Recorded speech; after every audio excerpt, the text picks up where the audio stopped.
Sir, I know exactly where I am.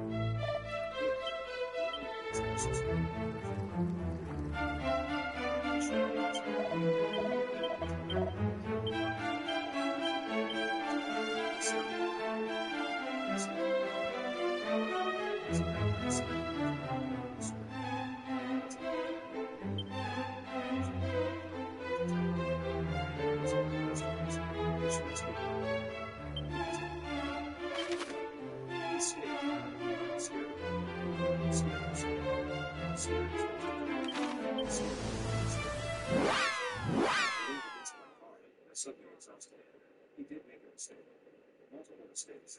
They both did them. I don't know if that could be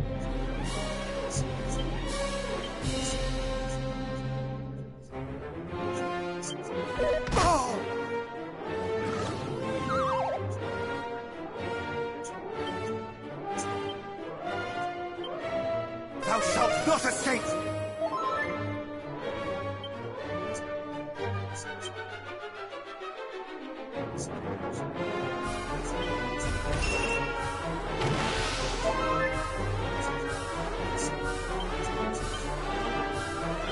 No mercy! No mercy!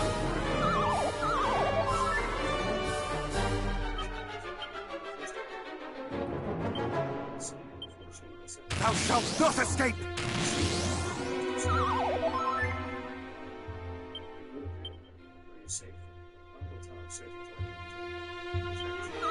Ha!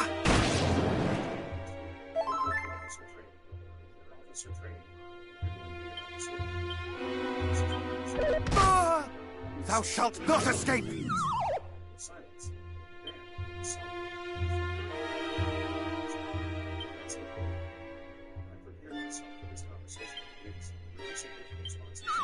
Much better! Because you're a son. And you? Because 2 years ago.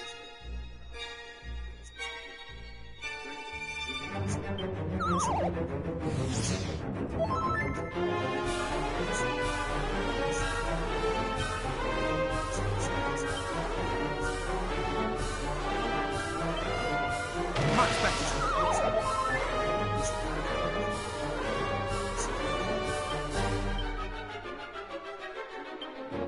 Thou shalt not escape!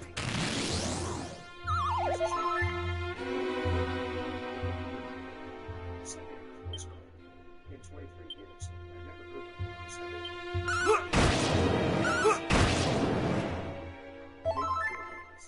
like Meredith's happiness was more important. Ha! Ha!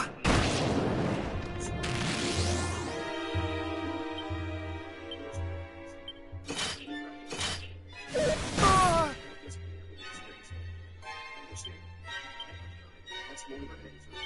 No mercy!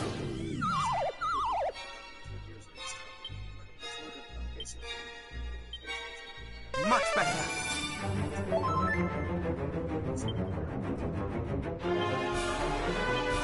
Oh! Thou shalt not escape!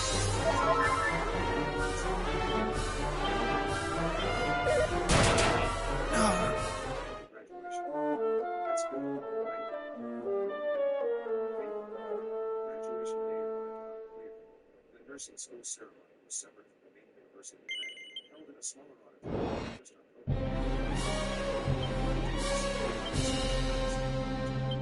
No mercy!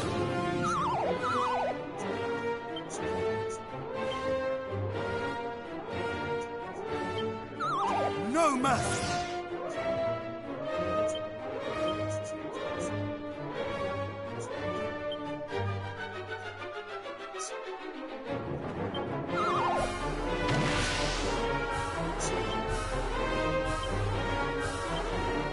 Much better!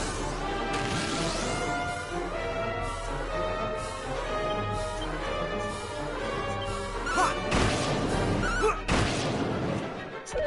Not today! Granted, I know this isn't the time or place, but I need the stage. Ha!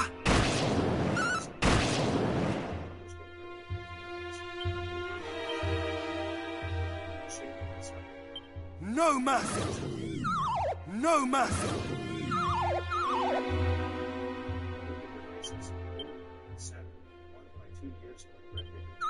Thou shalt not escape!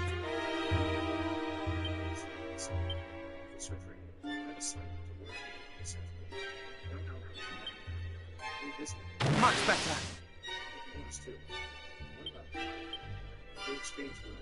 Thou shalt not escape! Thou shalt not escape!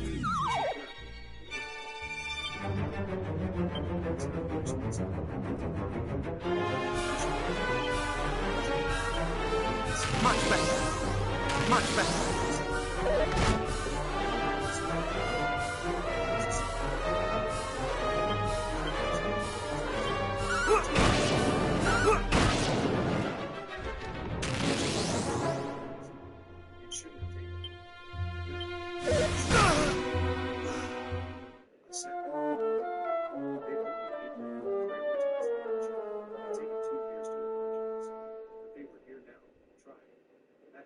Something.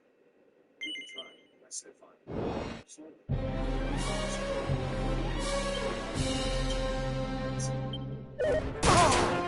Thou shalt not escape!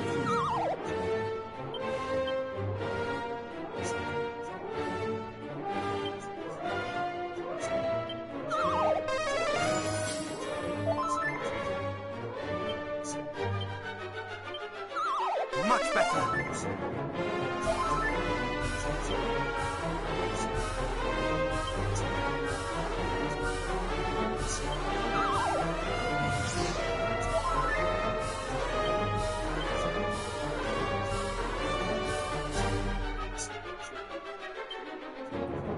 Thou shalt not escape!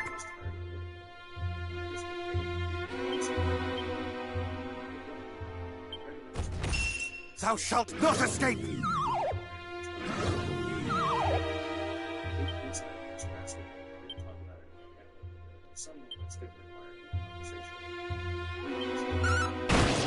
Ha!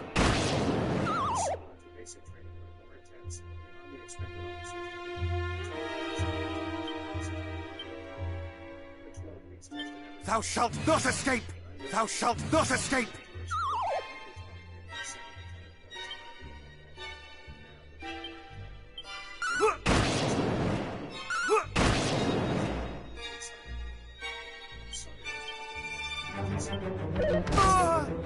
No mercy!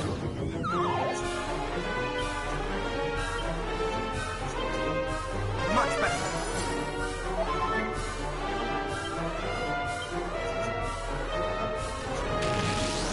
Much better!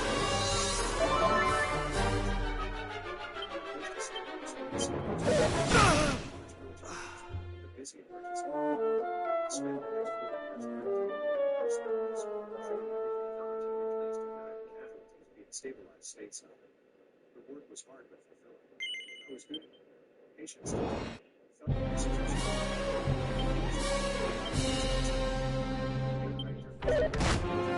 Thou shalt not escape!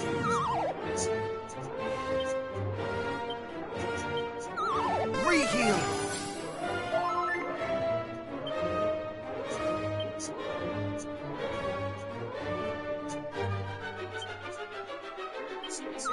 Thou shalt not escape!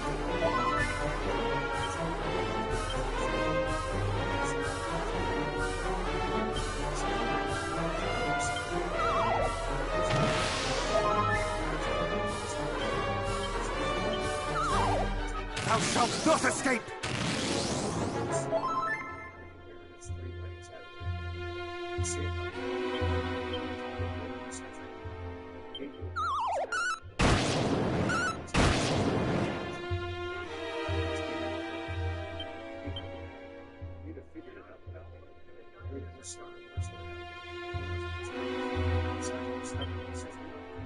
Much better! Much better!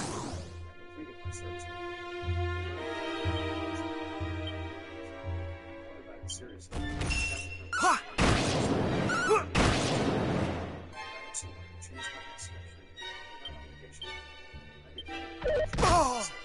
Thou shalt not escape! The civilian must live where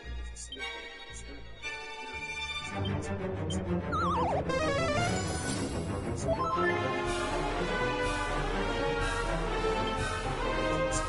seal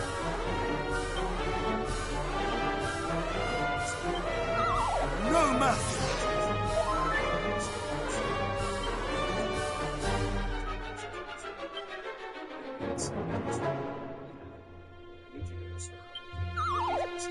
Much better! Thou shalt not escape!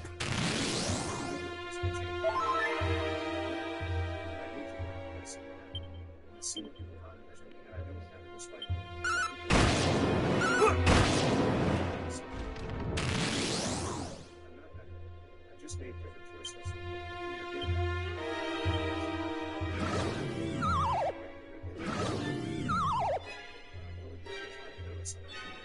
That's the best I got. That's more than I deserve. We finished there. Something we should forget. Not forgiveness exactly, but maybe the beginning. 6 months later, Meredith called in a panic. She'd been offered a job at a genuine.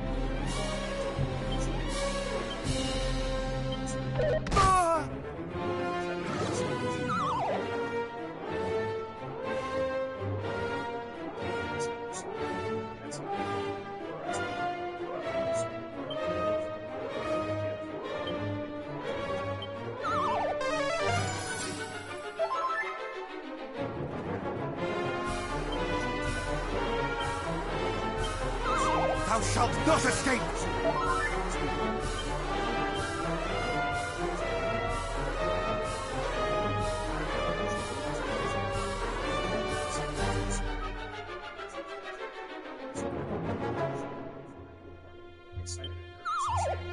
Thou shalt not escape! Much better! Thou shalt not escape!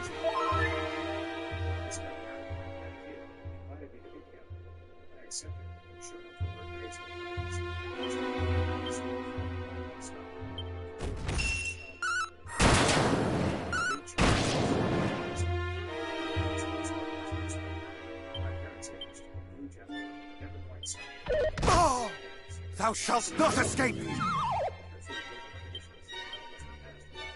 Much better!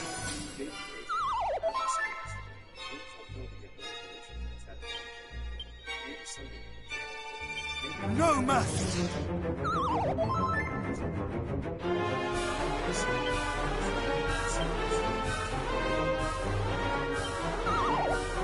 Much better!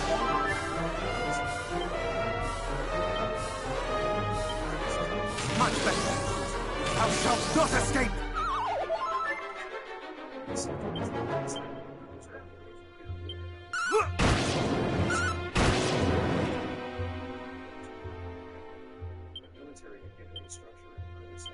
No mercy! Thou shalt not escape!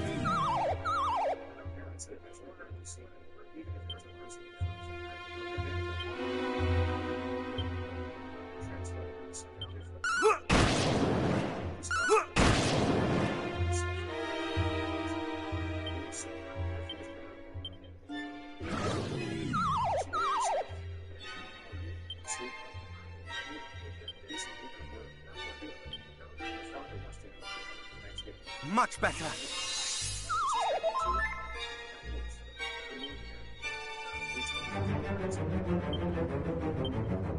Re-heal!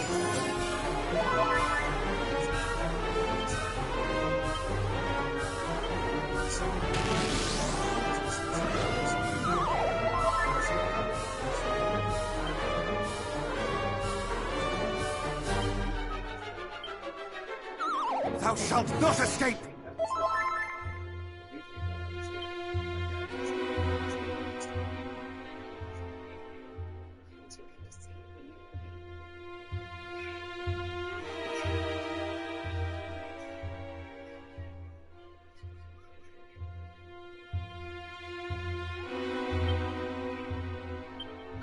Thou shalt not escape!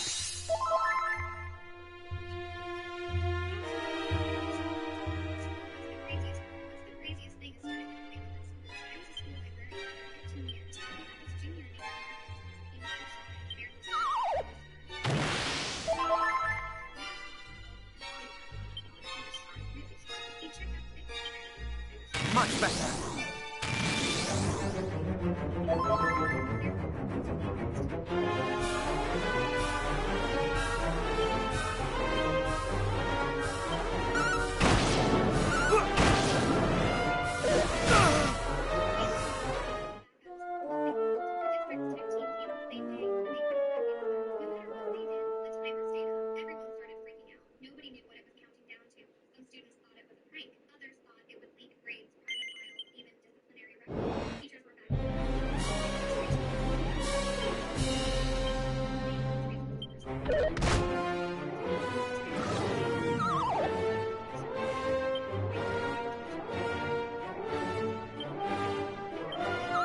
Re-heal!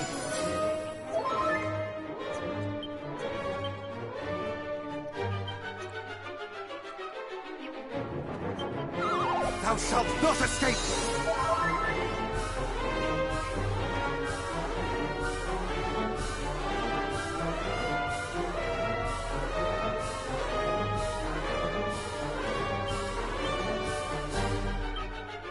No mercy!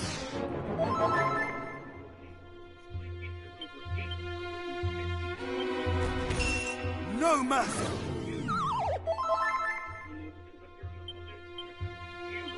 No mercy!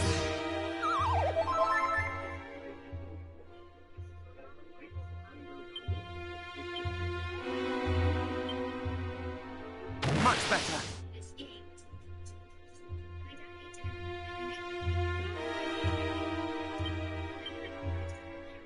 No mercy! Thou shalt not escape!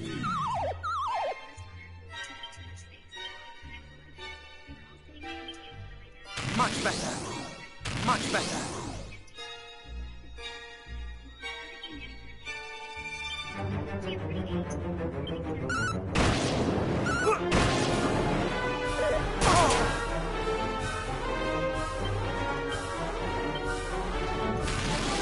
Thou shalt not escape!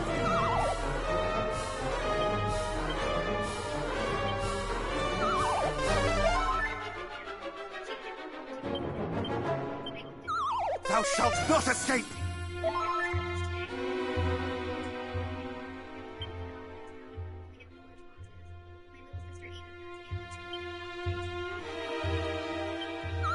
No mercy!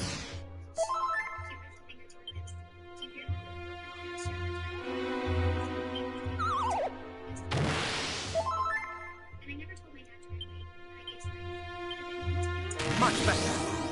Much better!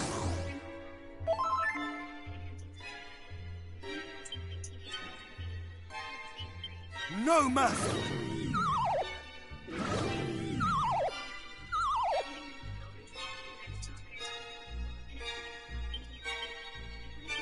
No mercy!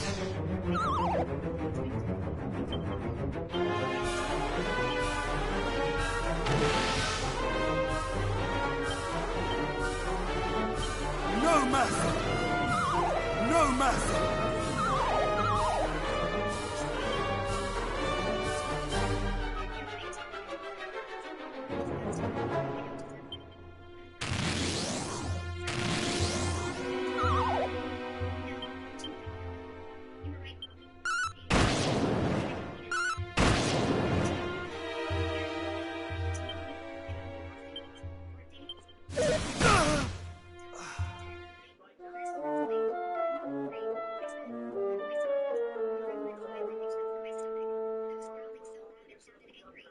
Mom started, but for months she didn't have a library. I haven't seen Mom in 3 days.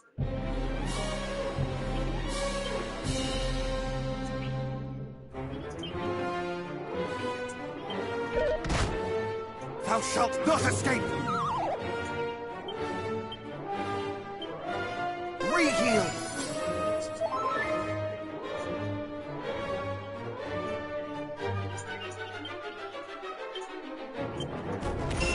Thou shalt not escape!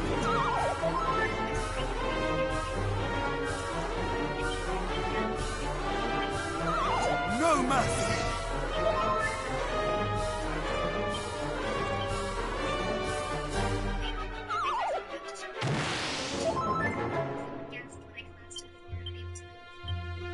Thou shalt not escape! I'm Christine. Mom rushed the stage like she'd been shot from a cannon. Eat something. She was Ah! I said into the microphone. He was dead. You said I'm too young. Every morning when you wake me, Dad's entire face. Thou shalt not escape! The last thing I heard was you. I was scared. I will tell the truth. Mom made me put laxatives in Lauren's food. 73 pounds. Because my dog weighs 73 pounds. I eat dinner with her every night. Mr. Evans, she's been systematically starved for No mercy!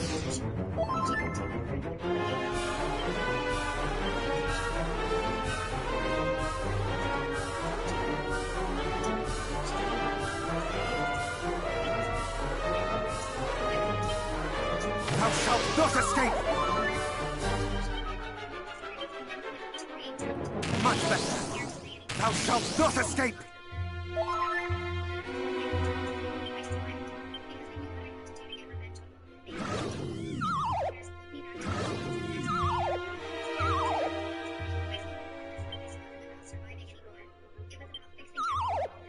Much better! Much better! His face looked eating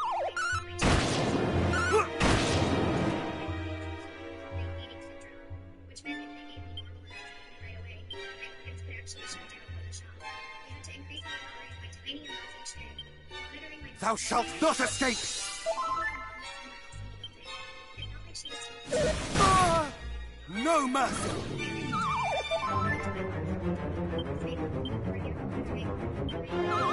Mid-heel!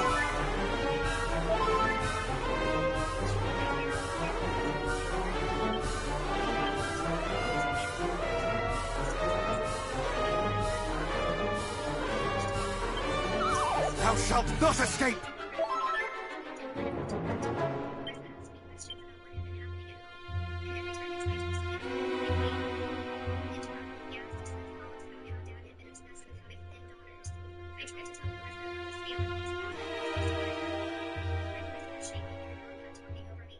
Saying things about Dad commenting on our weight and making her confusion in her eyes, especially when Mom started crying about being a victim too. Trapped between her husband and trying to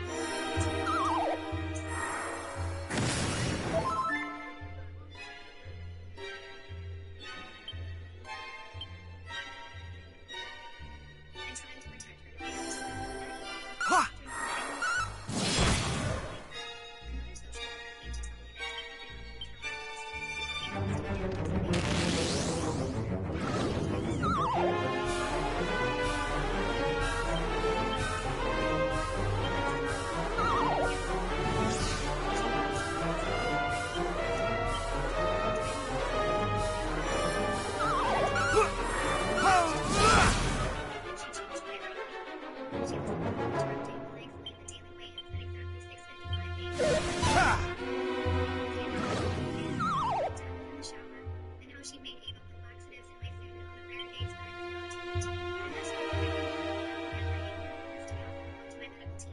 Squeezing my shoulder gently before she left. The next morning, and introduced himself as Dr. Elliot Roberts, explaining that he had asked him nutrition. He was gentle but thorough, taking photographs of my thinning hair. Thou art outmatched! And I could see anger in his eyes, even though he was staying professional. He ordered special x-rays that would show bone density.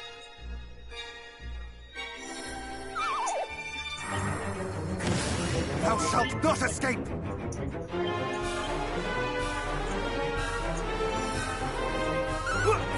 Thou art outmatched! And she heard what I said into the microphone about Mom weighing me every morning, and she thought she could get the audio recording from the school's AV department.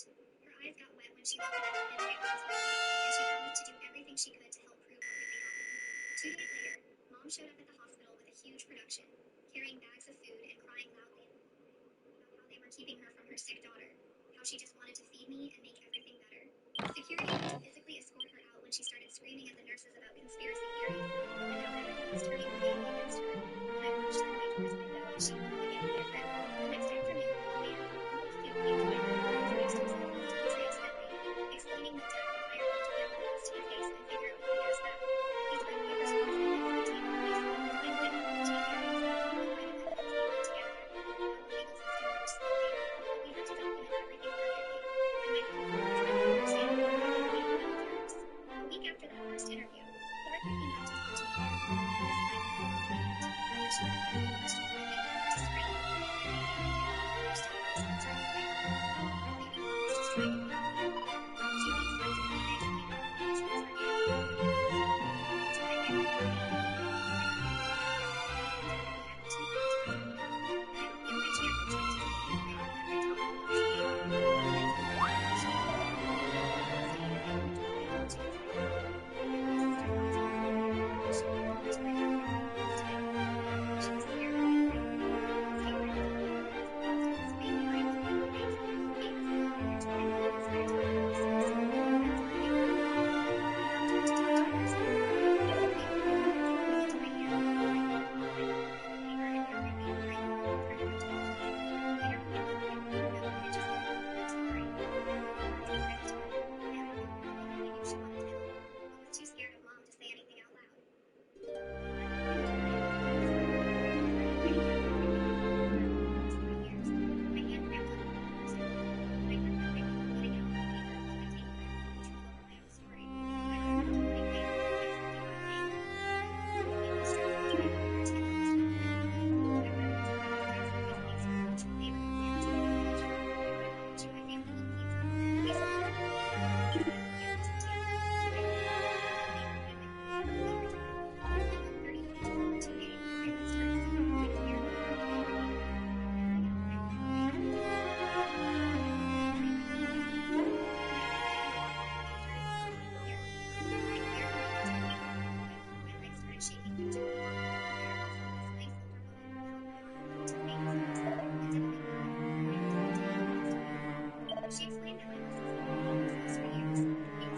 it in my resignation form and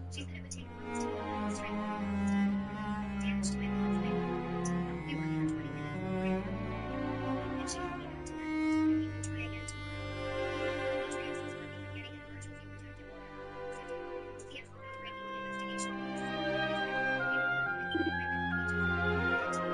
later, he calls me the judge to the paper because we didn't know what would have yet been Mom was the one hurting me. The anger that hit me like fire in my chest. I told Beatrice I had to find Brad, even if he can't help me finish his lawyer. He volunteers working on it because the state moves slow and he needs my patience. The next day, I was showing up his ED and insisted on being the other lawyer. We waited for him to respond, and he told me he'd be there to hear any feelings I might have for him. You can kind of make out his anger coming off the tomorrow. He had pointed out to her list of static. She looked so disappointed and promised she'd check things closely and be tomorrow. I usually load her equipment accordingly to that. I thanked her for trying, even though I wanted to scream. Mary called me from Montana. I told the truth. As I went home to my lawyer, I was fine. She called me when she said it was showing up tomorrow, and told me what to do. There were 17 different emails with the date and time and a note on how thin I looked. She had a whole to-do list. She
Demetrios went on to say he was subpoenaing the pharmacy records for their erased from his Sierra house. He wanted to show Mom that the Illinois bird flips in vogue every few weeks for the past 2 years. He was building a timeline that would match up with my first day in the school when I finally started to go home with it. Even so, the police had found the phone at least 8 more times, leaving time to hope instead of totally giving up his life after immediately. Learned that she went to the house 3 days later, she would have known if it was Demetrius took the phone from way too early that day. She went inside with 2 other women carrying phones, cameras, and Mom told them that it wasn't even there. It gave her these 2 accounts taking pictures and everything. Later, the police admitted the person called Demetrius had told them they found the phones, but my mom reported it wrong. The evidence were there, pushed against the wall, and Mom attached tiny marks into the white coat inside it like a prisoner counting days. There were hundreds of them going on the wall, the police extended. Clarissa took photos from every angle and said her hands were shaking when she realized how much more important the DNA thing still had been. The next day, Mom found out about the search because the neighbors told her they saw people walking by the house. The girl that she went to the nursery school with told her to police in the morning. When Clarissa went back home, looking at it 2 days later, the kitchen looked like it had been removed. Fresh clothes, and the Ohio chart stuck to the fridge. Mom had even pulled out all the wrapping paper and put them together with the stuff that she'd been using for years. She wanted to text Peter Demetrius just like I did. I wanted to scream at how good she was at this game. The step down that the police had made in Sarah made Shanti cry for help before her dad went there to find her. She told me that they found out that Mom was subpoenaing the records from all over the place to see her. Mom always felt worried about it until I started to cry and get angry when she wouldn't tell me. Mom told me that every time she got home, and when she'd stop talking, I started saying things like I found, or anything like, and it made me feel more upset. I thought about it all, but it was too late. Finally, she broke down. Dad called me up after she left and I told her after 2 weeks of prayers for me. We left and taken a walk along the promenade where just a bare stereo was the lamppost. Then we dropped into a chair and started talking slow and easy about the shop, saying goodbye to things we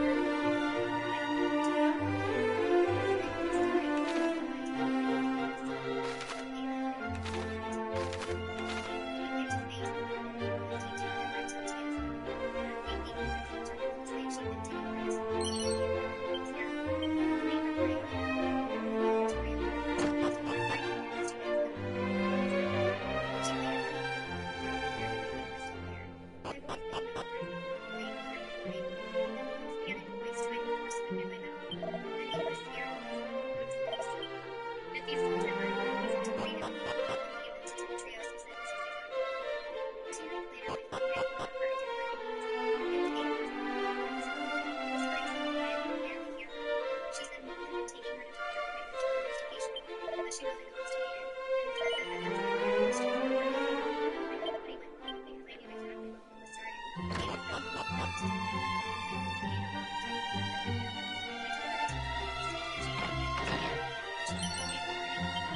I told her about my nervous and shocked Shanti, and I stood up to Mom and told her what had started happening. Then I gave her credit for helping me eventually speak up. Shanti called me home. All that talking about the things that Mom mentioned reminded me of the truth I was pushing too hard. I was stressing about things. I spoke with Mom again, and I had slowed down by putting her back in the hospital. But I couldn't stop now. Not with Ava in danger and Mom still playing her games. Clarissa tried to talk to Ava this week before the meeting. Mom told Demetrios afterwards, looking frustrated. She said Ava barely spoke and kept looking at the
teachers that she tried to explain to me why I was sick, but I didn't to participate anyway.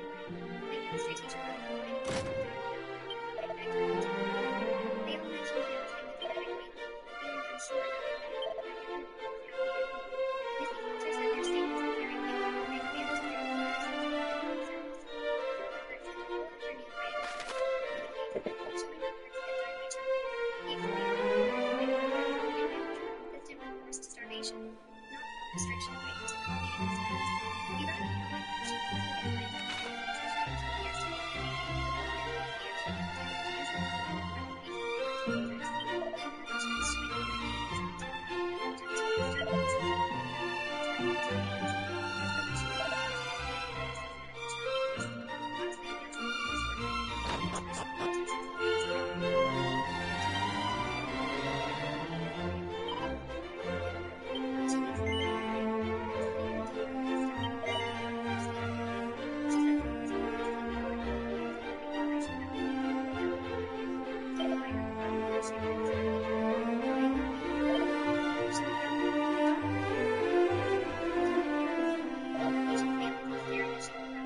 that died by choking. He explained that the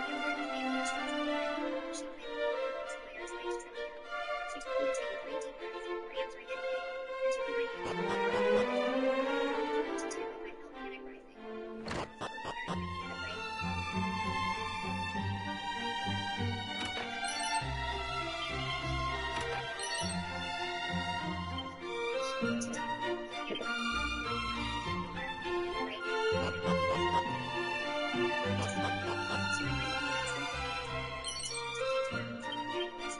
self-restriction by typical eating disorders. He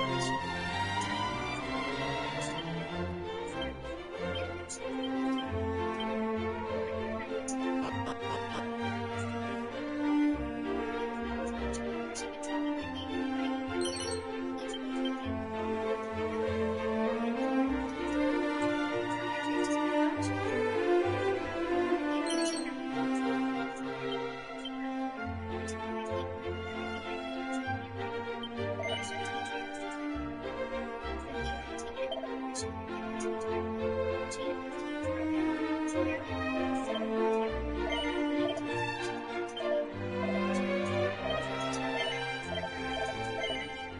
about how my functions must have been led by nutrition yesterday. Developmentally, he actually felt I was useless, but the reason they were teenagers, even had a chance to make other things on top of that, just to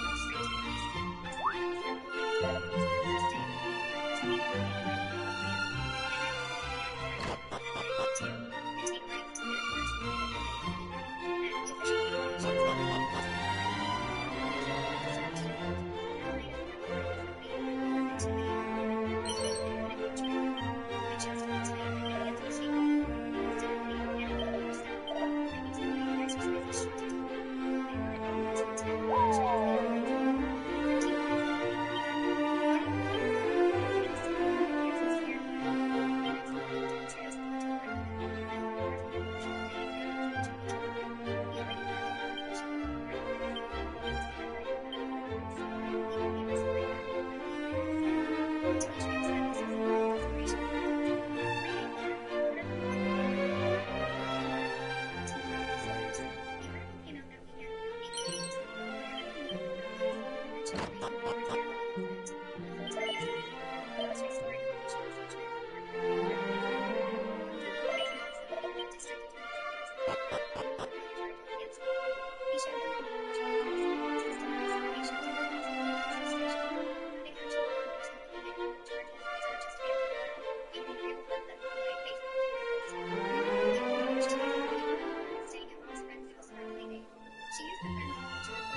She was just it was her own way of telling me that she was not my mom. She felt that he had everything that I wanted. Her supervisor gave me an orientation course, which made me so happy.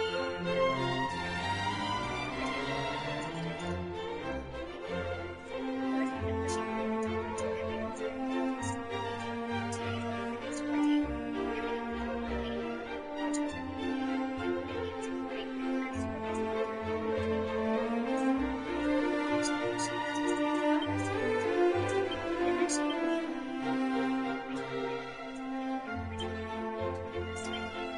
because everybody was recording and her supervisor told her all the things that happened. She thought she was too scared to go to the supervisor, but then she told me all about it. I told Clarissa that I was calling the lawyer for myself and that we told her last time we gave this. 3 days later, the supervisor called her. Clarissa wasn't a single bit upset by them telling me all these lies. The supervisor was terrified. He was terrified of all of them. Her mom was the best part of the entire case. She was so nice to me. She loved Clara, and Dad would never be able to handle us all alone without her. Ava didn't go away, even though her nails were digging into my skin. Ava started crying when the supervisor finally left off, but Mom got right back and was putting on a sweet smile on her face. After the visit ended, I wrote down everything she said word for word in a notebook to my transcript. I took pictures of the red marks on my wrist with my phone.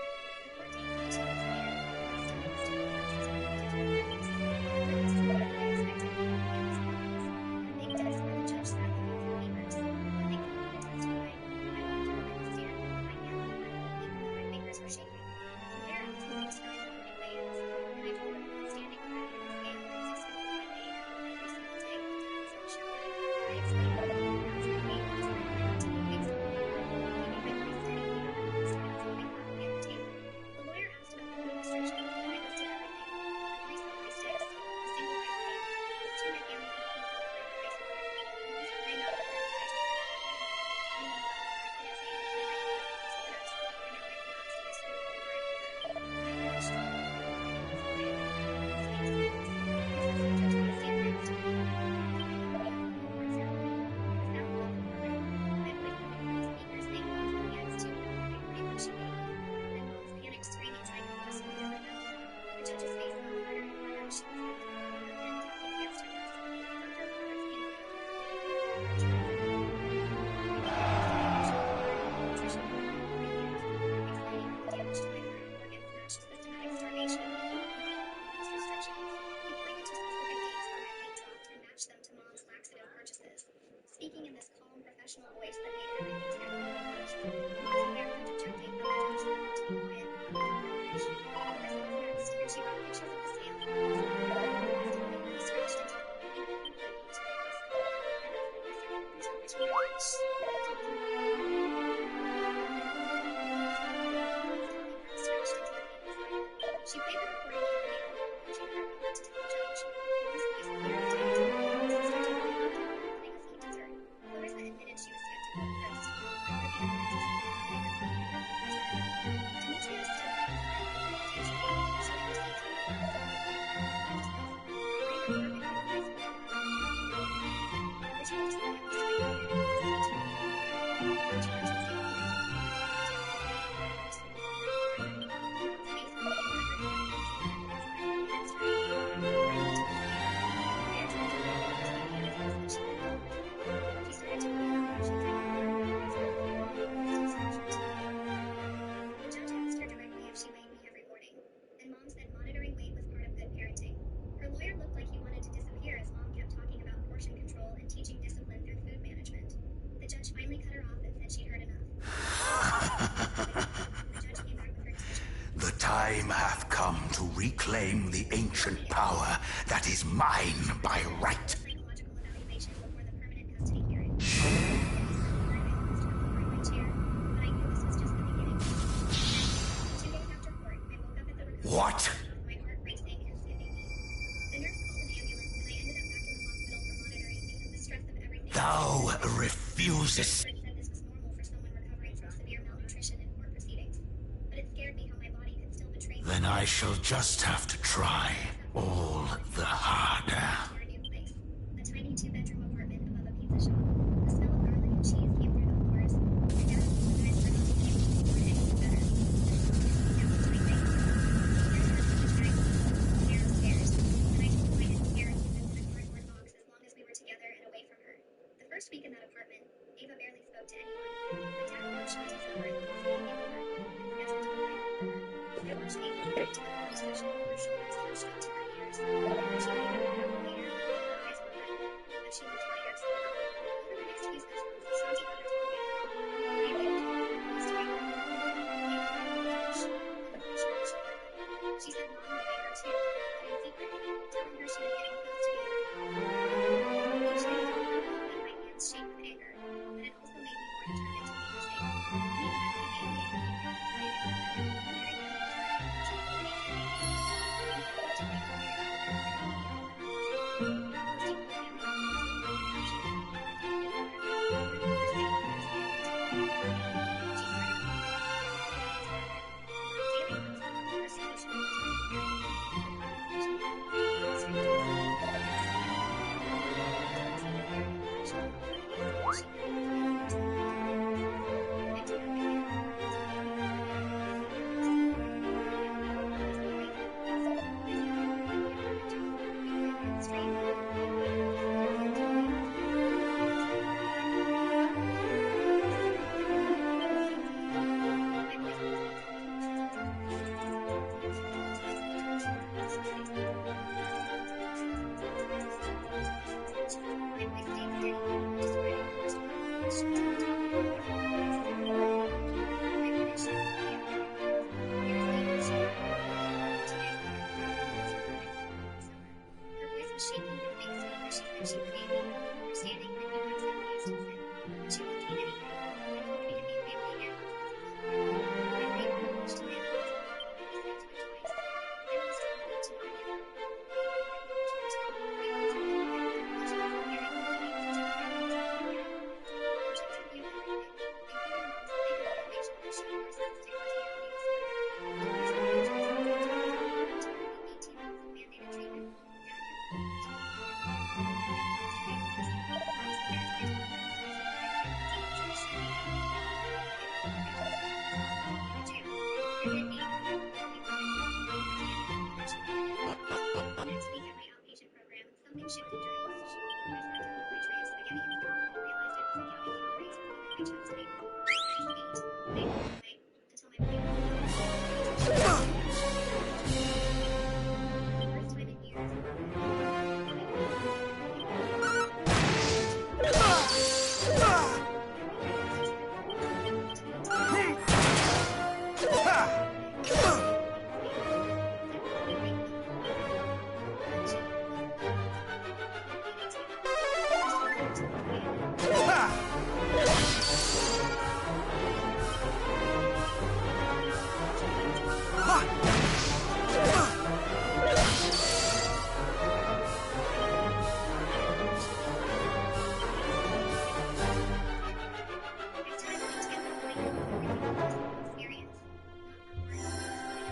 I ordered them home and got them published. Most of my notes on Mom were marked down to words. The therapy notes Shanti helped me get copies of. I added the legal papers, the restraining order, the case files. There were 30 files. Then I found online resources for eating disorder survivors. Mohil! Coronavirus began to release articles about mental damage from eating disorders. Everything I had learned with Mom wasn't about destroying her anymore. It was about building walls around her so she wouldn't feel left out.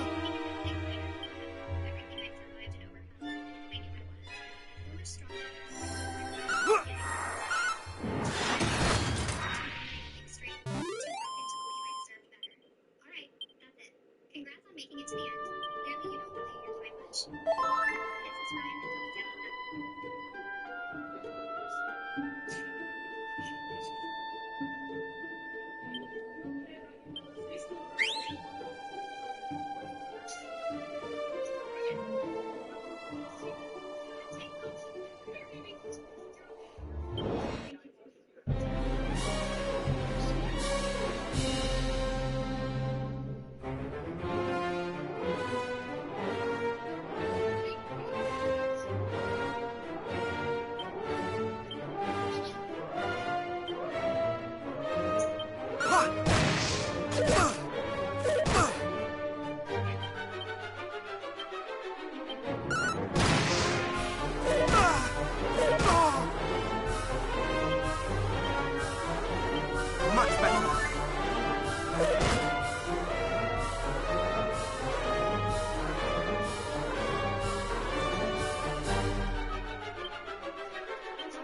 today. No.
For my 10-year-old son, it was nunchucks, not video games, dinosaurs, and trains. Nunchucks. He practiced all rounds every day. Saying nuns all the way his hands carries. My dad is a teacher. Watching my kids spin deadly weapons around me. Honestly, I thought it was incredible. His teachers kept suggesting we redirect his energy into something more appropriate. I always defended it, but it made it better. It was never gone from session to save. My son had a boyfriend at school. I say boyfriend because I was 13, so it's not a real relationship. But they were both autistic and understood each other in a way other kids didn't. They'd hold hands at recess, share their snacks, sit together.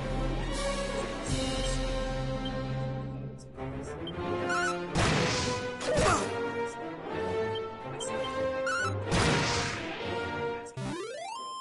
getting angry when she said no. She rejected him over and over. Stop it. That's what it is. Day after school, the 13th. Ha!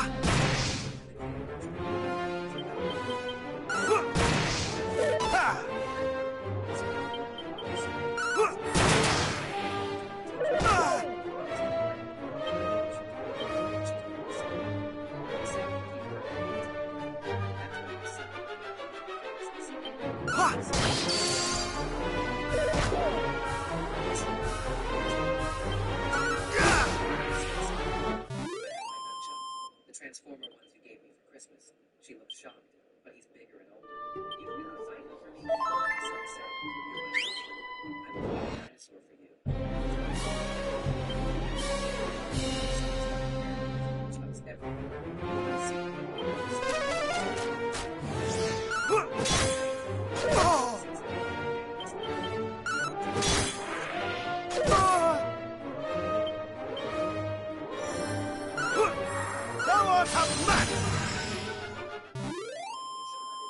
It's hours per day instead of 4, watching every nunchuck video. He got so good at it, I transferred asked for a glass of water to across the table without sitting. During this time, my son's girlfriend's response.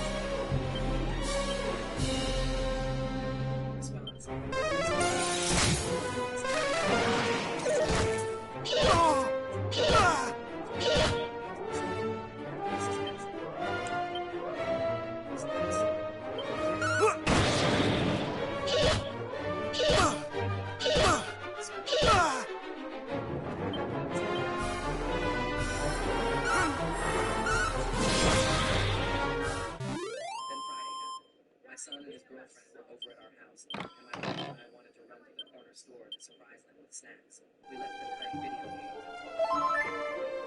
We didn't even make anything happen, but the second we walked away, the bathroom window shattered. It wasn't just breathing.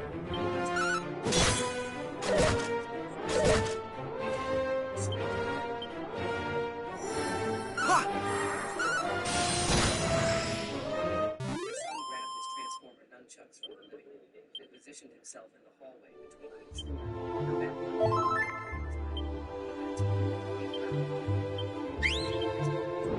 But my son was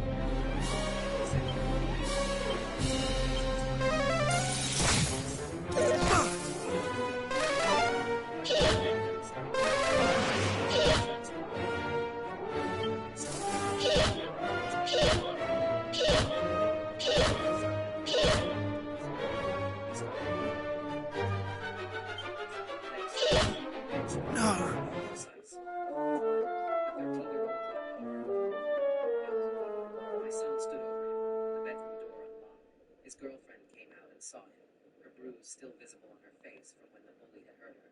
She ran to him. You kept your promise. That's when my son finally broke from his focused state. He started shaking as he threw the gun. He looked down and saw the bully reaching for the gun. That's the exact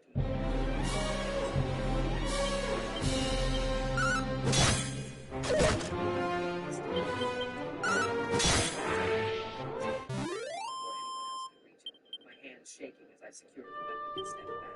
My wife already had her head down and was standing despite the chaos as she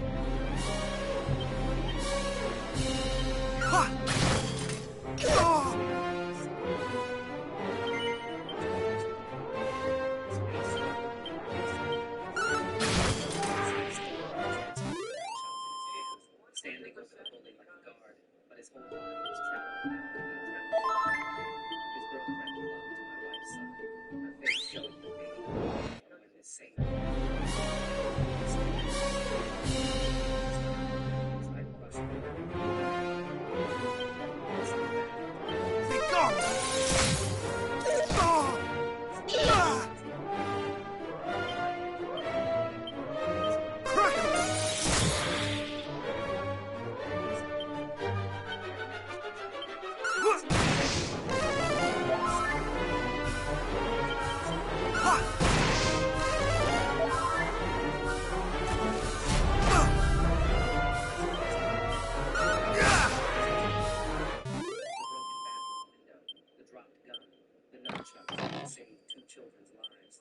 His father kept trying to look for his son, but the officers made everyone stay in different areas and they secured the scene with initial statements. Detective Nina Holmes, who I met about 20 minutes later, immediately accepted the beginning of the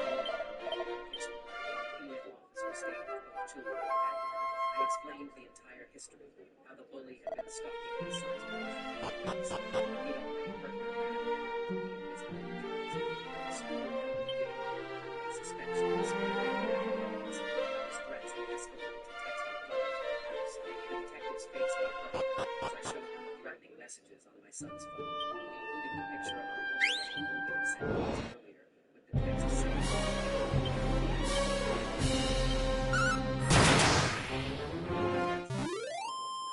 and I had to admit, we trusted the school.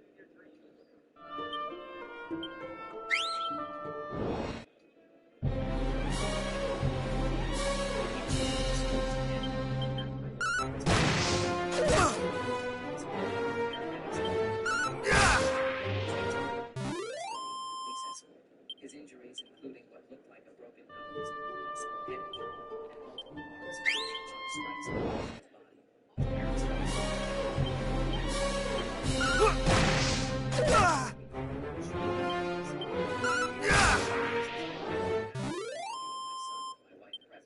a specialist on video call, using gentle questions to understand exactly what happened from his perspective.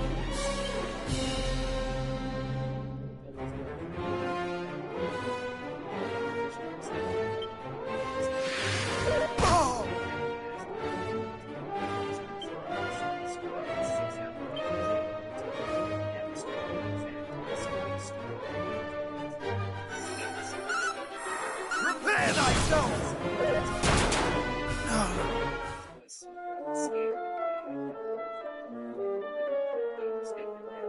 Describing how she locked herself in the bedroom like my son told her to and called 911, hearing the fight in the hallway and being scared that the bully would hurt her boyfriend. She kept touching the fading bruise on her face from the stairs incident weeks ago, telling the detective that my son had saved her life. The interviews dragged on past midnight. Detective Holmes finally sat down with us in the Much better.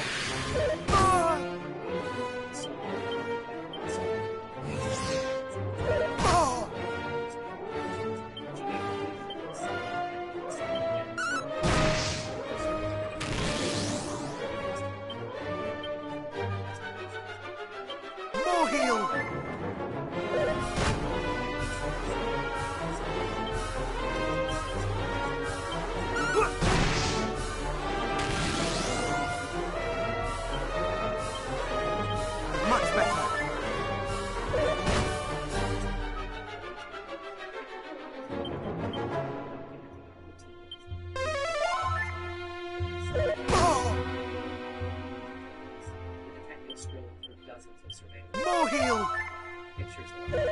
Not today!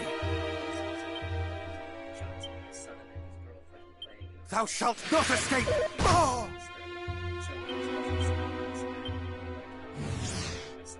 Oh! We finally got both children in bed around 2 Not today! I thought they'd sleep through for pure.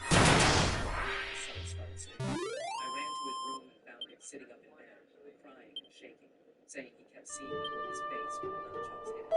Dwight and I took turns sitting with him the rest of the night. One of us always in a chair next to his bed.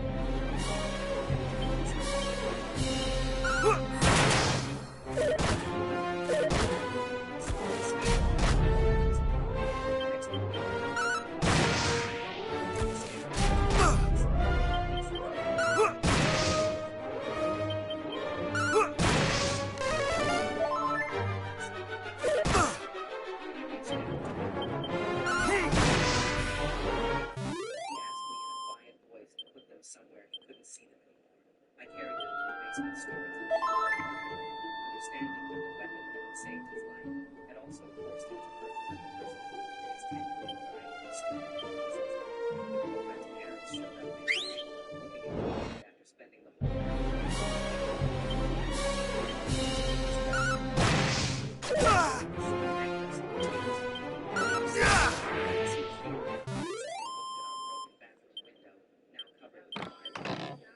tape still marking sections of our hallway. Their daughter was physically gone.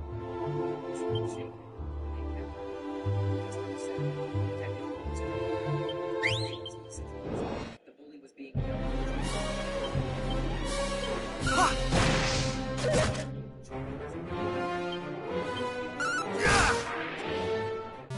Secured in their home, which would add potential criminal charges against the parents for failing to safely store the child. Then she told us we needed to bring this station special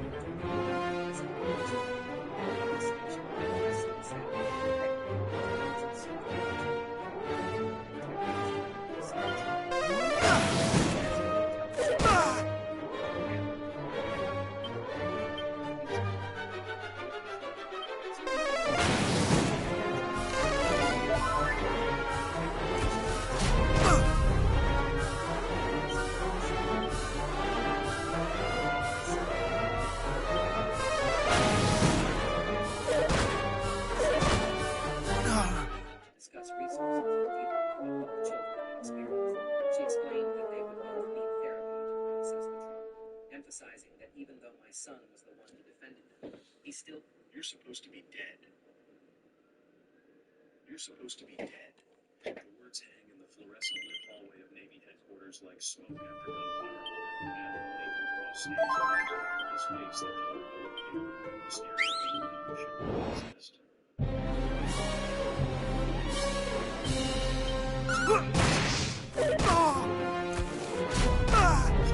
Not today!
Gives nothing away. Captain Ryan Mercer rounds the corner with junior officers trying to He's 42, square-jawed with the kind of confidence that comes from civilians are just test questions. Sports chairs and series.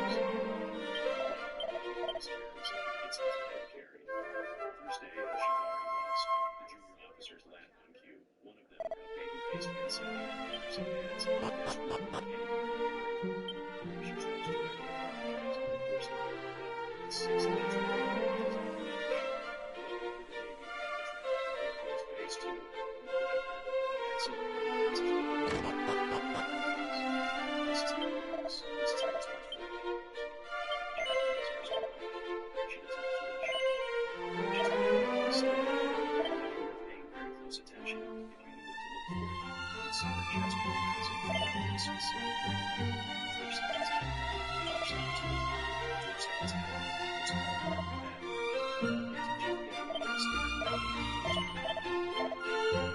seconds in, 4 seconds in. It's all about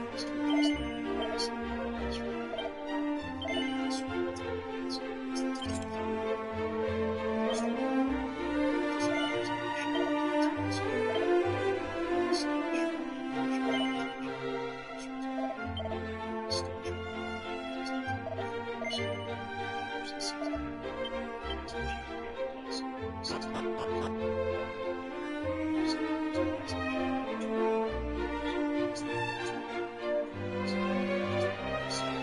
As you get the last emotion makes him stop, makes him leave. It settles in. Jeremy doesn't go after it.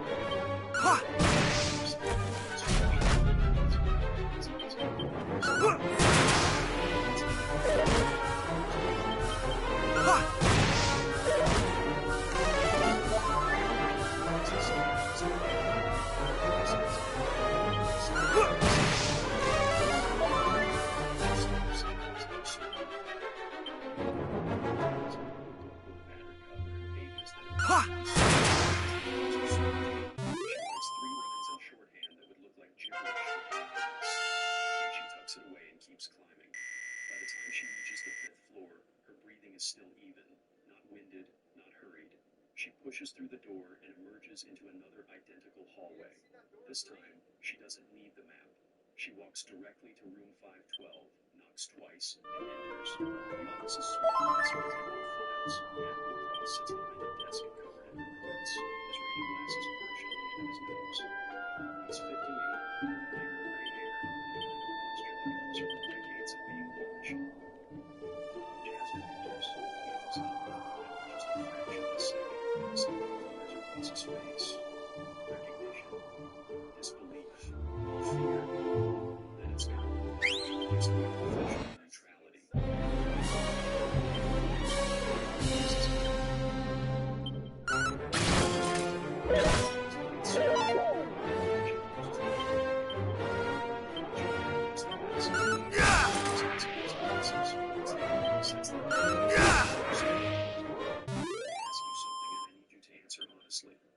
Sir, how many people know you're here?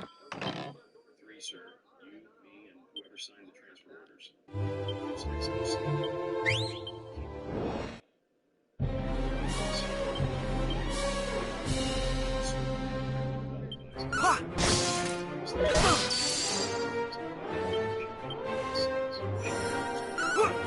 The end is nigh! You'll review past operations, identify inefficiencies, recommend improvements, scan our bureaucratic nonsense that and my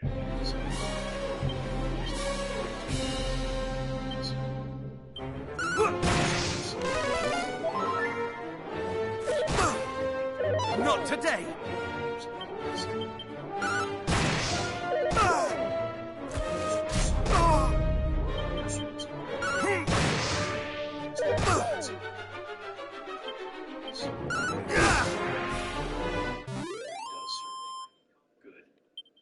Picks up his glasses again, a clear dismissal. She closes the door.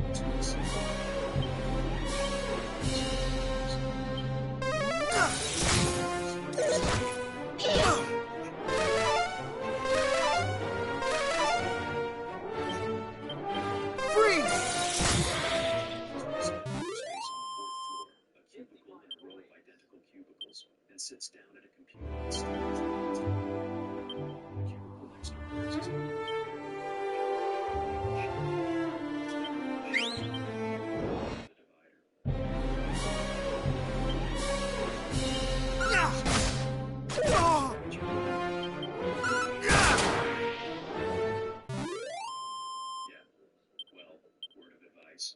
Stay out.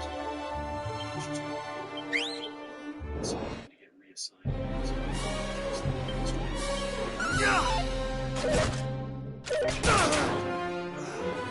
Jasmine was already a message reading 70653 while she was still in the stairwell.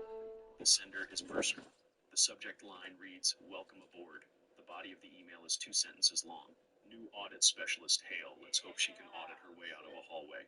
Looking forward to working with you. It's CC'd to 47 people. Jasmine reads it twice. Then, without typing a reply, she forwards it to Cross. No comment, no explanation, just the forward. She attaches a single metadata file showing the email was composed at 03:17 a.m., 3.5 hours before Mercer's supposed chance encounter in the hallway. Interesting. She spends the next 4 hours doing exactly what she's supposed to do. She reviews budget reports. She cross-references procurement records. She generates a spreadsheet comparing fuel costs across 3 fiscal years. It's mind-numbing work, and she does it flawlessly. At 11:30, Chen pokes his head over the divider again. Lunch? I'm good. You sure? The DFAC isn't terrible on Mondays. Chicken that's only slightly rubber. I brought something. Chen shrugs and disappears. Jasmine waits until his footsteps fade, then pulls a protein bar from her bag. She eats it in 6 bites, drinks half a bottle of water, and returns to the spreadsheet. But her hands aren't typing. They're resting on the edge of the desk in a position that would look casual to anyone passing by, but is actually ready to move in any direction, instantly if needed. At 1300 hours, her computer pings. New email. Mercer again. Hale, my office. 1500. Don't get lost. She archives the message and goes back to work. Mercer's office is on the 6th floor, corner position, with windows overlooking the parking lot. Jasmine arrives at 14:59. The door is open. Mercer sits behind his desk, reading something on his tablet. He doesn't look up. Close the door. She does. Sit. She remains standing. Mercer finally looks up, and his expression shifts from irritation to something colder. I said sit, Commander. I'm comfortable, sir. They stare at each other. Mercer sets down the tablet with a click that's louder than it needs to be. You know what I think, Hale? I think you're in over your head. I think someone owed someone a favor, and you got a job you're not qualified for. Jasmine says nothing. I'm assigning you a project, Silent Harbor. Heard of it? No, sir. Good. That means you can look at it with fresh eyes. He slides a thin folder across the desk. Operation 3 years ago. Bad intel. 12 KIA. Command wants a full audit. Timeline, decisions, where it went wrong. You've got 48 hours. Jasmine picks up the folder. It's lighter than it should be. Pages are missing. She can tell by the way the staple holes don't line up. 8 hours is tight, sir.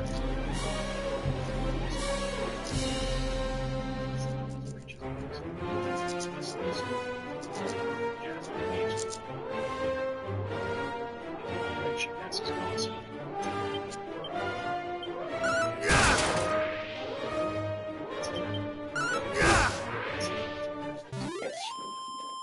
And so does she. Back in her cubicle, Jasmine opens the folder. Pages, half redacted so heavily that more black ink is used. The time is set. The operation is that they owe. No after action reports. No investigation findings.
much better. Ah! No mercy.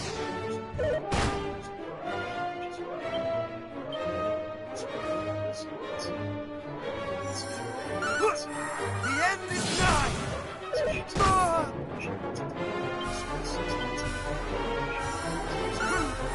Prepare thyself. Encrypted emails, requisition forms that were supposed to be destroyed. She cross-references personal records with financial transactions. She maps communication patterns, and she finds that 3 days before someone access the operational manuals for the next week. The access lasted 11 minutes. In that time, someone downloaded the compound layout, the entry points, the extraction Jasmine traces the IP address, bounces through the boxes, 6 blocks from Navy HQ. She pulls security footage from the coffee shop. The quality is terrible, but there's a timestamp.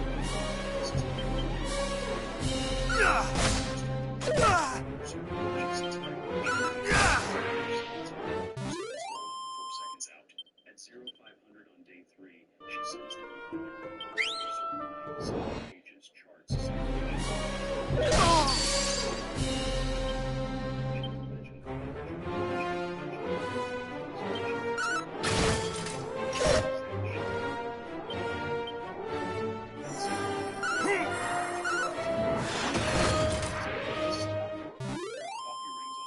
in a tie that's been loosened and retightened badly.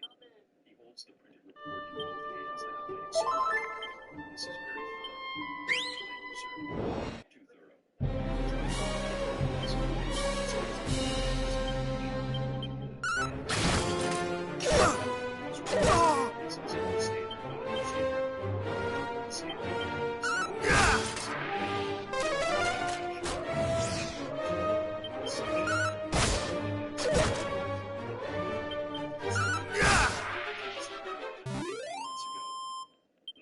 Were sealed. They were unsealed last month, sir.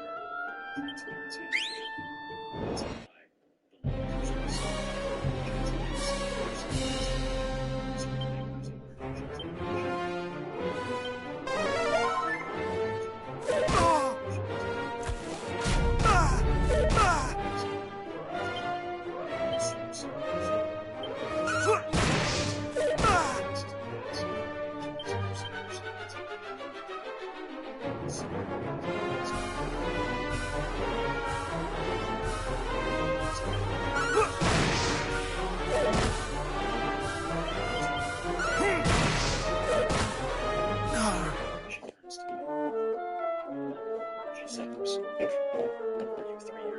February 27th. The question hangs in the air like a blade. Jasmine doesn't turn around. Training exercise, sir. Fort Benning. You're sure? Yes, sir. She leaves before he can ask anything else. In the hallway, her hands are shaking. She makes it to the bathroom, locks herself in a stall, and sits on the closed toilet lid until the shaking stops. Then she splashes water on her face, dries it with paper towels, and goes back to her cubicle like nothing happened. At 1300 hours, her computer makes a sound it's never made before. Not a ping, a chime, low and urgent. She clicks the notification. System maintenance required, please log off. She doesn't log off. Instead, she opens a command prompt and types 3 lines of code. The screen fills with text scrolling too fast to read. Then it stops. 1 line appears. Unauthorized deletion attempt detected. Source, admin terminal 6. Jasmine pulls out her phone, opens an app that looks like a weather widget, and taps 3 times. A list of files appears. Every document she's worked on for the past 3 days, every photo, every note. All of it backed up to a server that exists in a legal gray area somewhere between classified and don't ask, don't tell. She closes the app, turns to the command prompt, types 1 more line. The screen goes black. Then the normal login screen reappears as a This someone who's trying to delete every file she created, and that someone has access to the administrative network. She picks up her phone and sends a text to all of his and saved her contacts. 3 words. He's Not today! At 16 hours,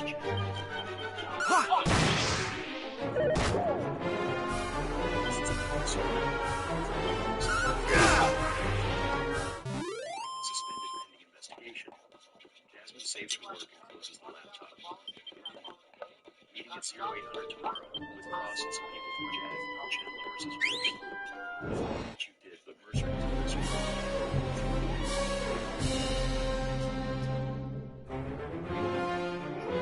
She stares at him. She says, Jasmine sits very still. 72 hours. That's how long she has. She made her investigation 74 hours. She was suspended, escorted out, access to the confidential files.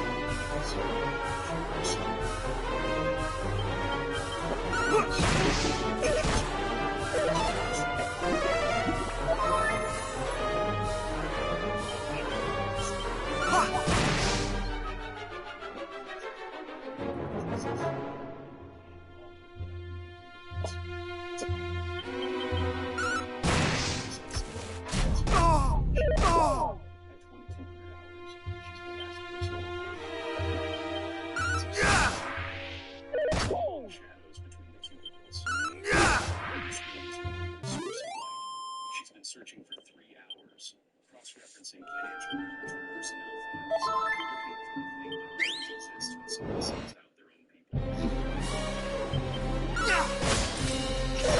3 days after signing the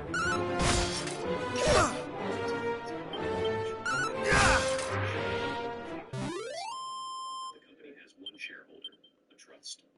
The trust has one beneficiary. My Mercer's wife. 3 months later, the payment. 1 million, 6 months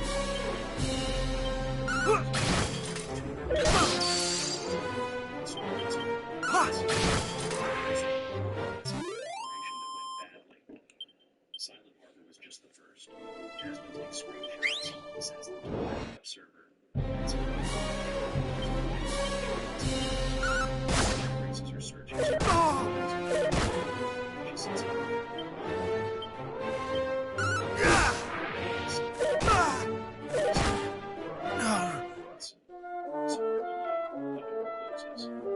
The security guard makes his rounds at the top of every hour, footsteps echoing in the stairwell.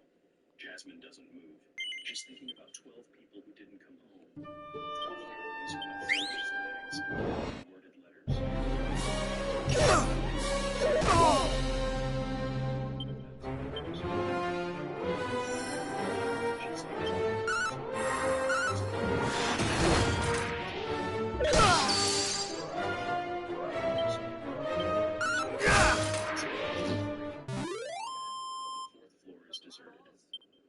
Footsteps are the only sound.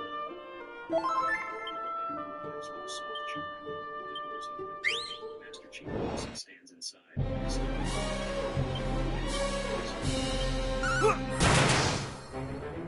Not today!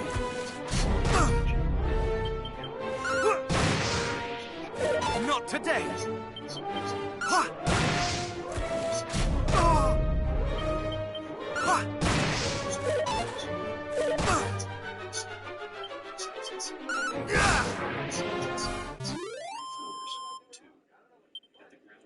The doors open to the main lobby. The security guard sits behind a desk reading something on his phone. Wilson steps out.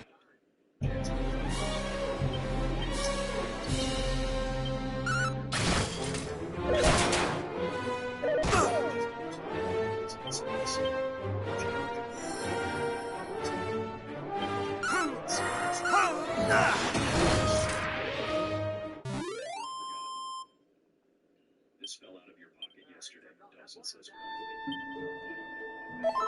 Hands it to her. Her fingers don't touch. Jasmine takes the coin, feels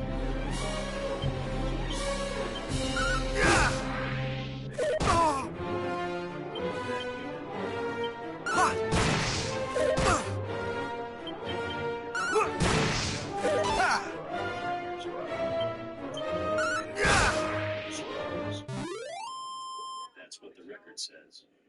Yeah. Dawson looks at her for a long moment. That's what it says.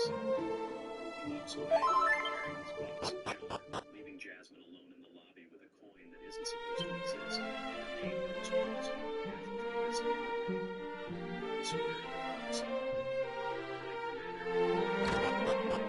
She steps out of the window. Mostly naked, streetlights cast a large bruise on the pavement. There's a 15-year-old sedan that blends into traffic like camouflage. She gets close to the steering wheel and sits with her hands on the wheel. He sits on the dashboard. So, it's the inscription one more time. Then she puts it in the flag, shifts into drive, and leaves the engine on. She doesn't have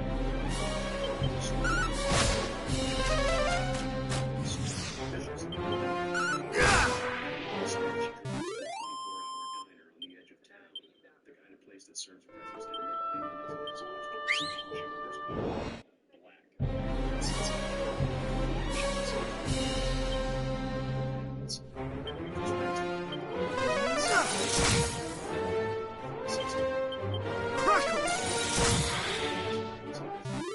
Opens the encrypted app, reads the message thread.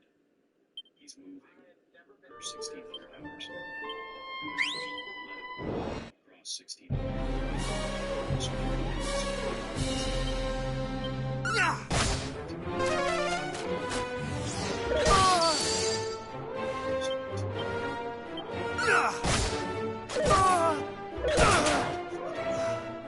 Did he succeed?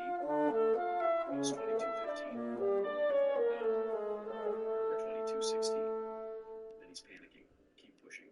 Cross 2217. She types a new message. Found 225,000. 3 days. Trust his wife.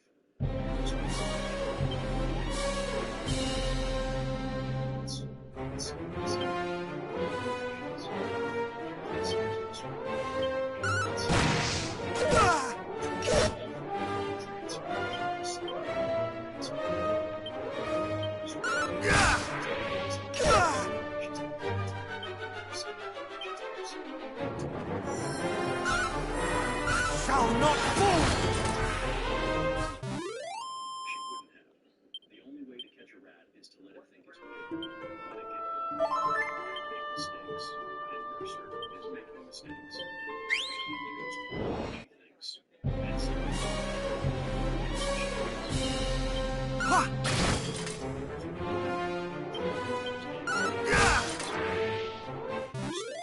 Drinks coffee and stares at nothing.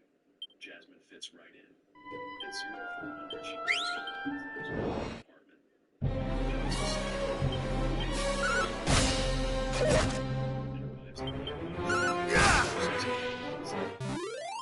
building feels different, tighter, like a trap that's about to spring. She swipes her ID at the entrance. The light turns green. She through without looking. Ha! Ah!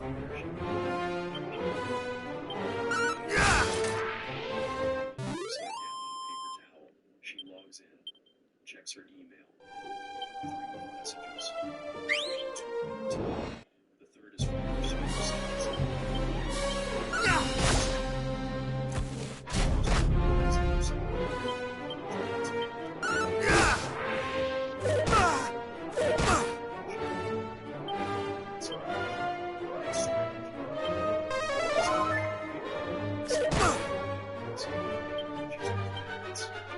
Ha!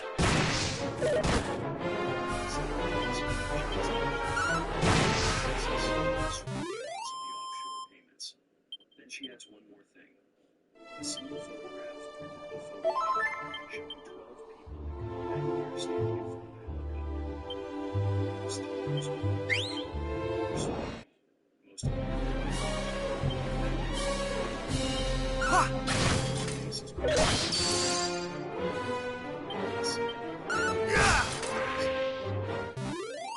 you pulled back the collar of her uniform right now, you'd see a tattoo on her left shoulder.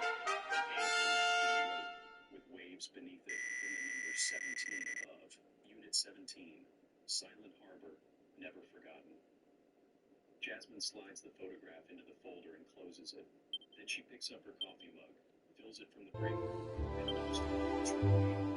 She arrives at 0645. The door is closed. She looks twice.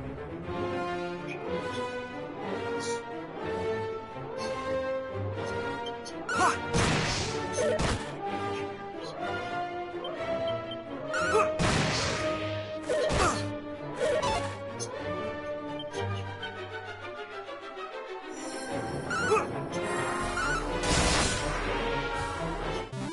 Chief Dawson holding a notebook, and at the far end, Captain Ryan Mercer gestures to the empty chair. Commander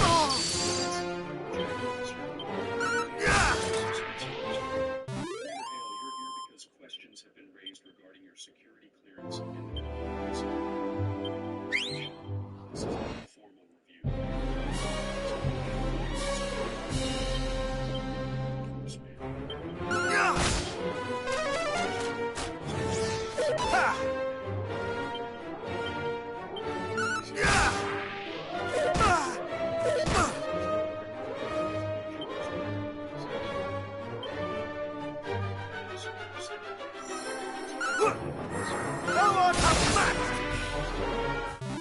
Your service record shows a gap. February through August, 3 years ago.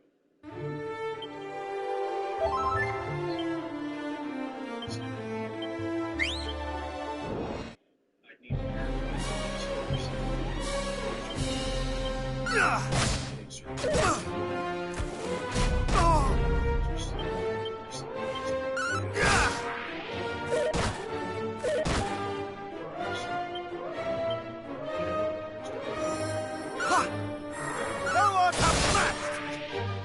You're suggesting your documentation is incomplete. Then perhaps we should the Silent Harbor report across the table. My operations center has requested 97 pages.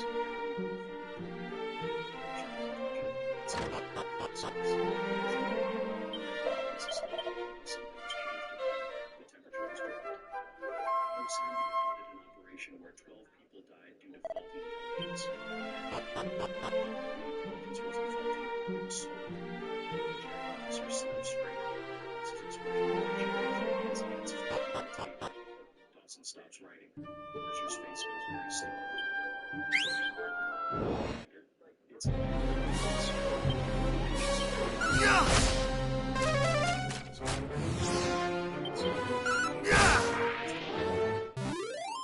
It's registered to a shell company. The company has one beneficiary. Williams picks up the sheet, scans it. A professional mask slips for just a second. Where did you get this information? Records. The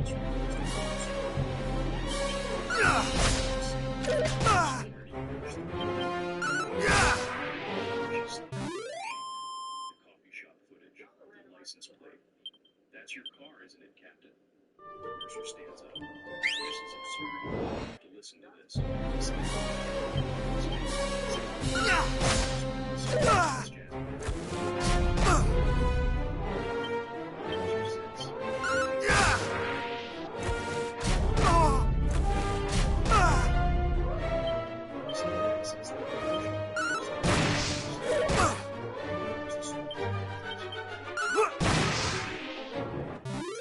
Extraction rooms. The roster of everyone going in. That information is sold to the public in that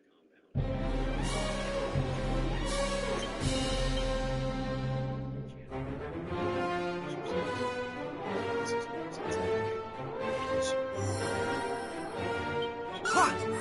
Thou art outmatched! Access. Get this. She places the photograph on the table. 12 people smiling in front of a helicopter. This is proof of consequence. Williams picks up the photo, studies it. Who are these people? Unit 17 male. February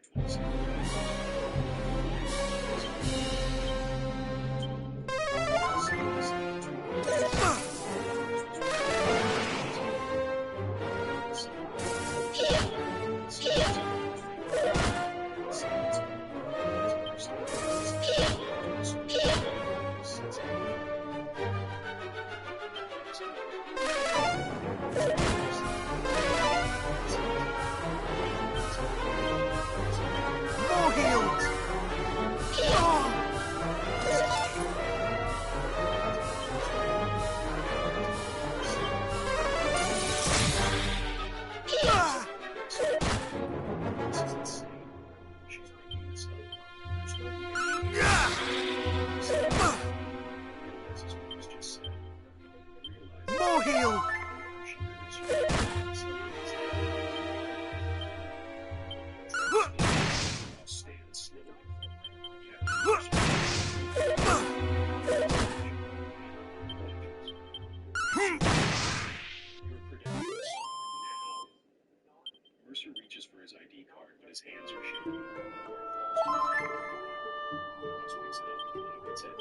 to know so. Master Chief points a small hand into holding. There's something in his eyes that makes me Thou shalt not escape!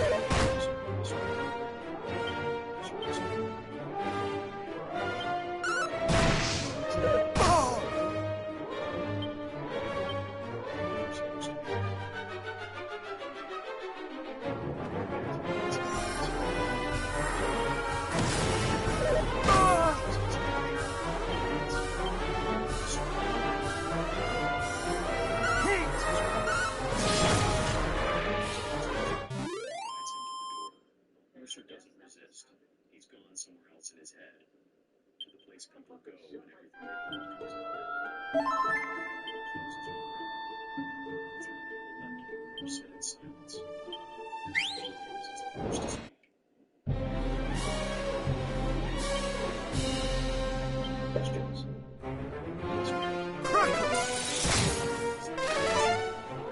Not today!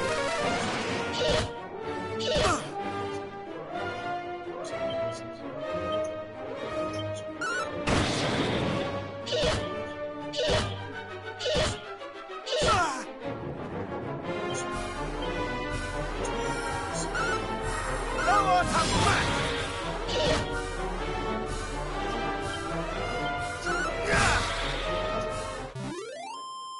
Jasmine looks at him. The man who pulled her out of a ditch 3 years ago, who offered her a choice between dying officially and dying unofficially, who believed her when she said someone so.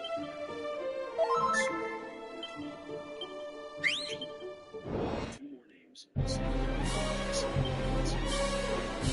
Ha! Ah! Ha!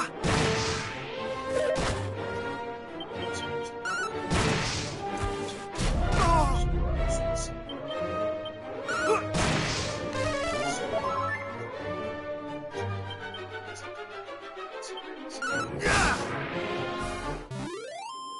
Coffee is made, computers are turned on, the machinery of bureaucracy runs. Every day, the foundations.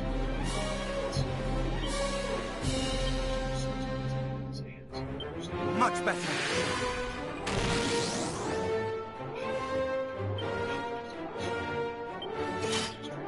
Oh!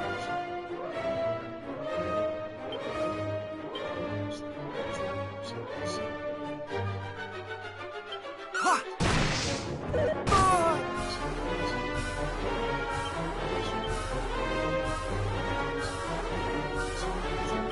Much better.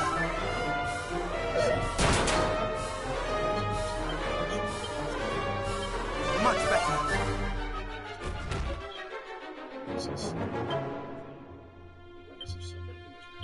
Much better. Intelligence. She approved the operational security protocols for the extraction mission. Oh!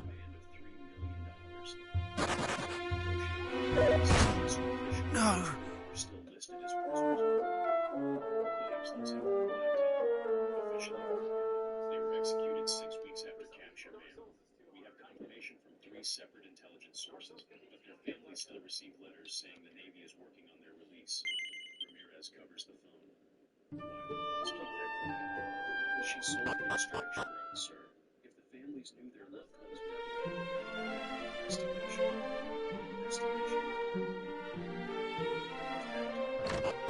Jasmine stands up.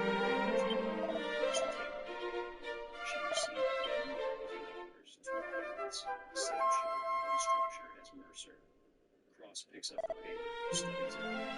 Is still active. Yes, sir. Lieutenant Commander Barron's. He's currently assigned to the office of Pacific Fleet deployments. 3 months ago, someone accessed classified materials from his terminal. Oh! Ha! Yeah! But the access logs show the files were downloaded during a time when he was 2 months in January. intelligence 3 times.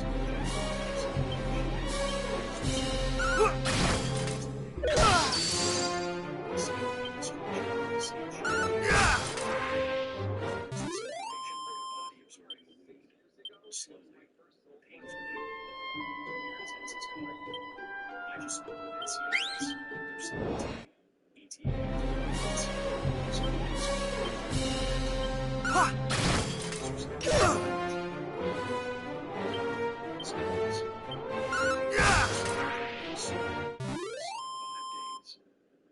Why didn't you report it immediately? Jasmine answers because I needed to be sure, sir. Because I needed someone to believe me.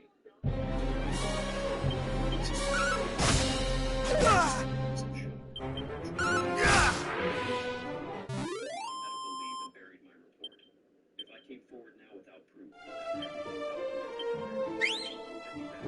and the investigation the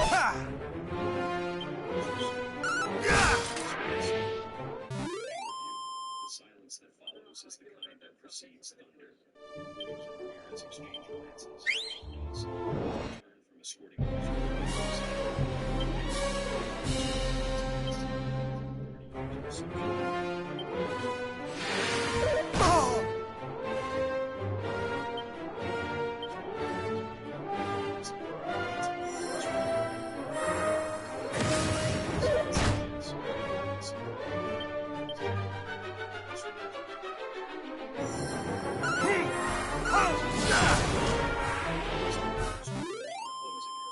Voss and Moss will be arrested. Mercer will be court-martialed. There will be investigations and hearings.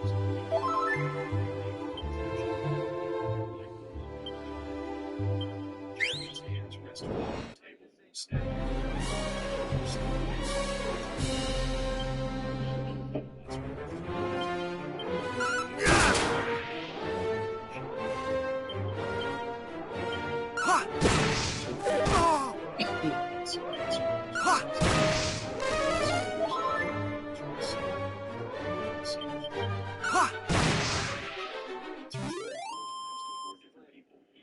Senior than the last. She hands over her documentation, her photographs, her background. She holds her answer.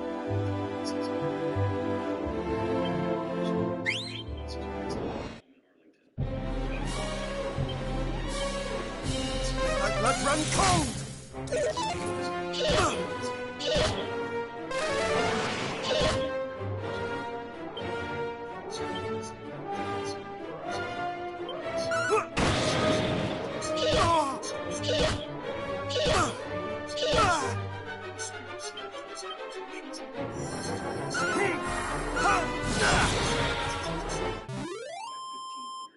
The story has leaked, not the details, the outcome.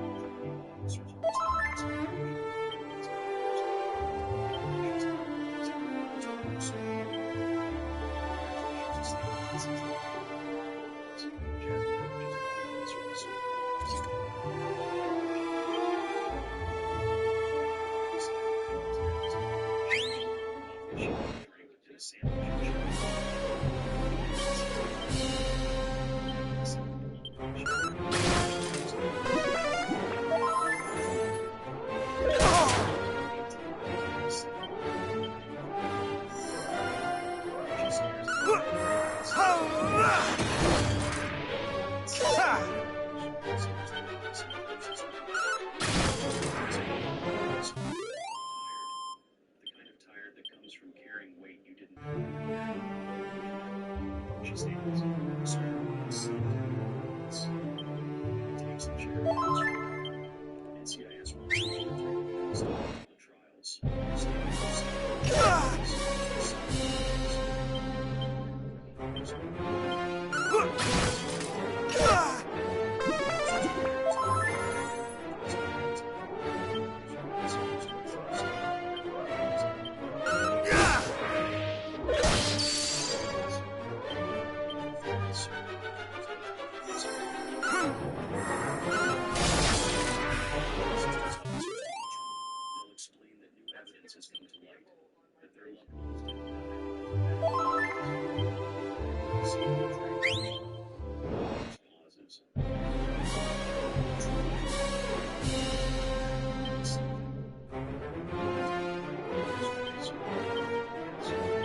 Much better. Ah!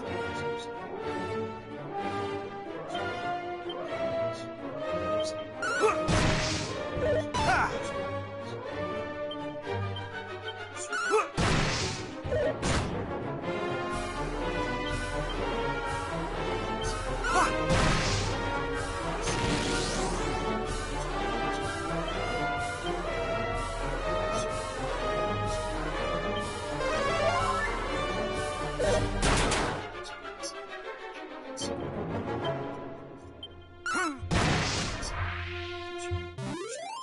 I learned it in training, used it in the field.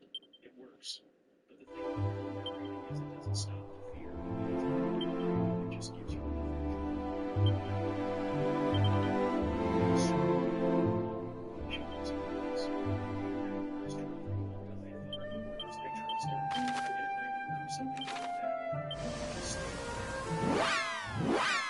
that fear forever.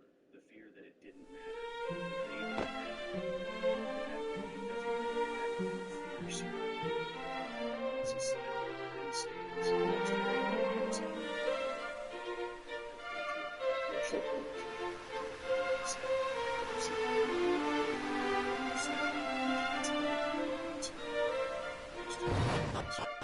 I told you I was walking to find out this, and you said,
It's not just about one operation, it's about finding systemic connection.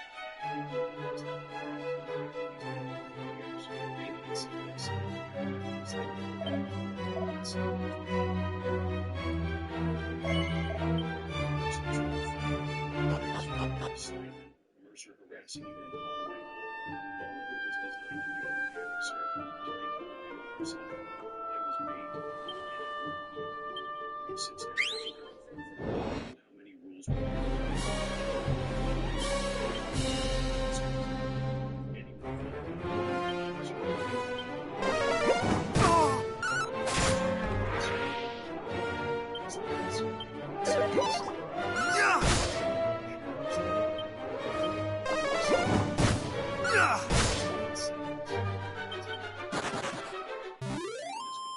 their names will be synonyms for betrayal.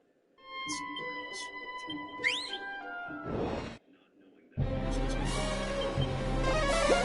that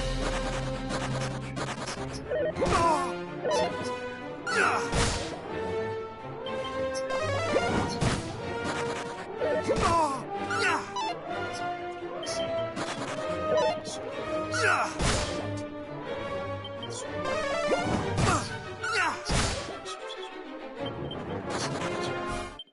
kind that doesn't officially exist.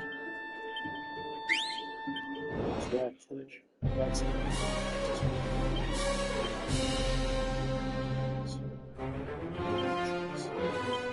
Double Winter's Fire!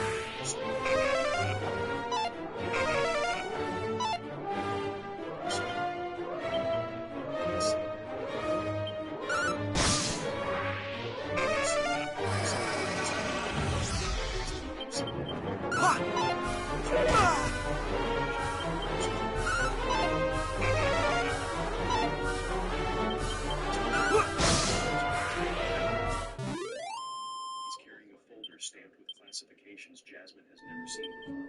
Commander Hammond. Scruff.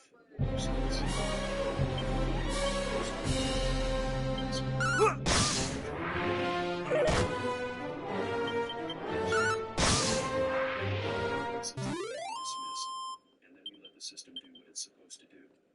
Since you expected, you have attacked.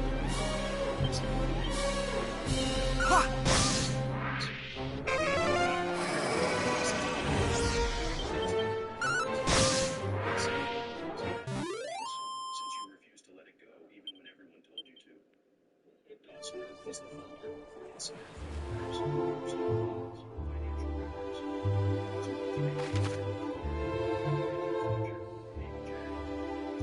case information to defense contractors, exactly structure records,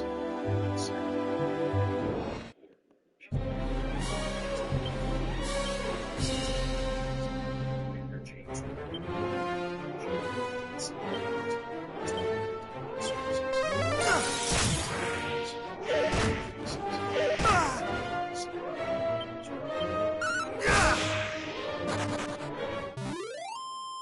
Fletcher, 2 years. Brennan, 18 months. We need evidence. It's safe to make mistakes.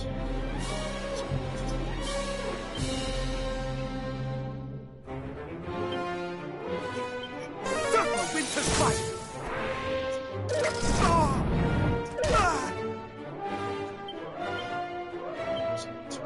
Be gone!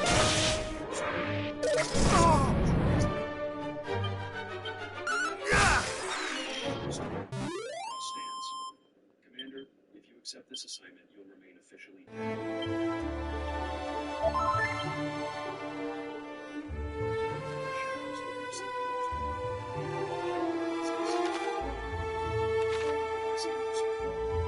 will put you in protective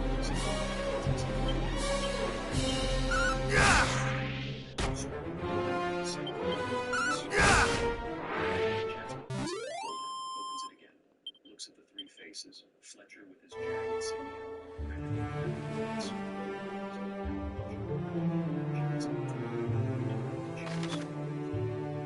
System. That trust. That breathing.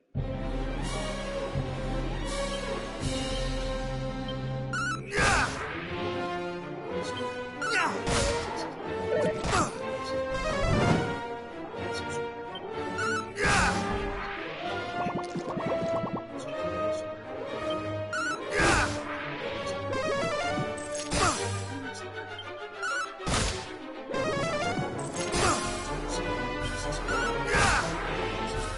records, the server logs, the testimony of 12 families who finally counts of espionage, conspiracy, and becoming an officer. 6 to 30 years.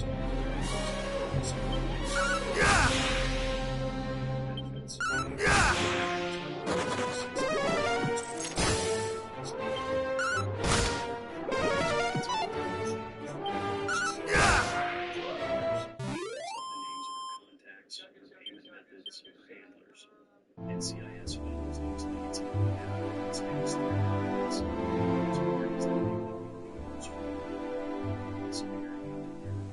which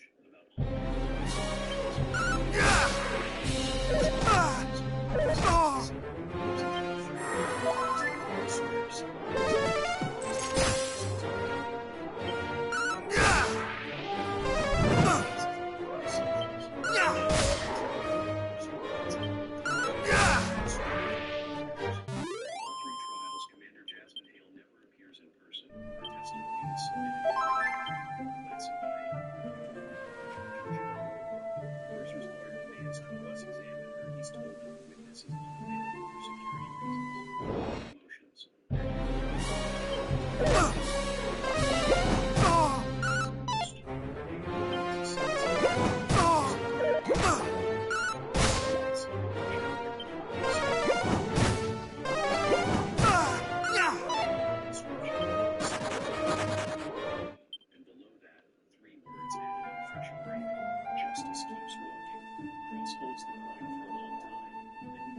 Exactly what he's supposed to be. Doesn't show up. Jackie Burns never filed financial records. Fletcher's salary is $78,000 a year. His income is $600,000. His daughter is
exist doing work that will never be acknowledged. She passes a man in his 50s who nods at her, a woman in her 30s who doesn't make eye contact, a younger man who hasn't slept in 3 days. Ghosts, all of them, hunting other ghosts. Jasmine takes the stairs to the ground floor because she wants to. She wants to.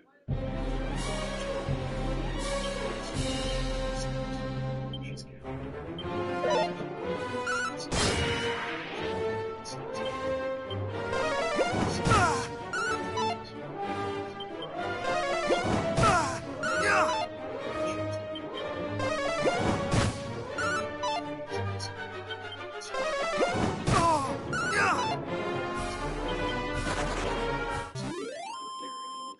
counting. It's that particular time of evening when the sun is gone and the stars haven't appeared yet. And in between time, the time when the world is like a she's realized and once watched she did. She lay in hospital beds and watched the sun rise. She was becoming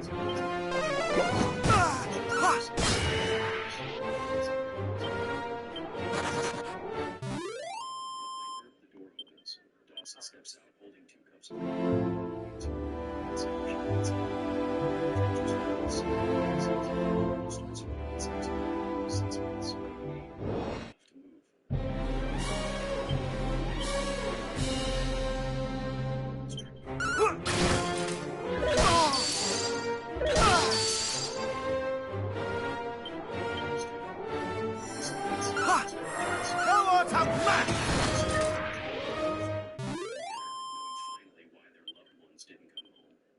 somewhere in Kansas, lions explode.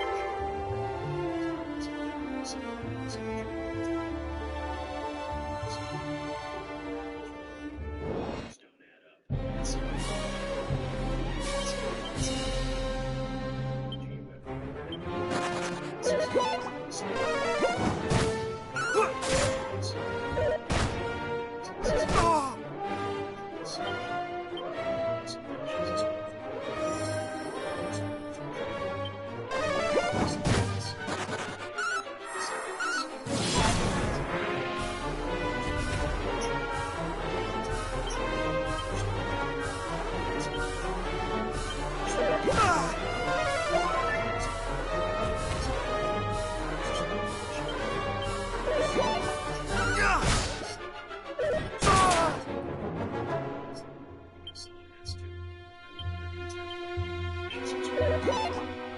Heal!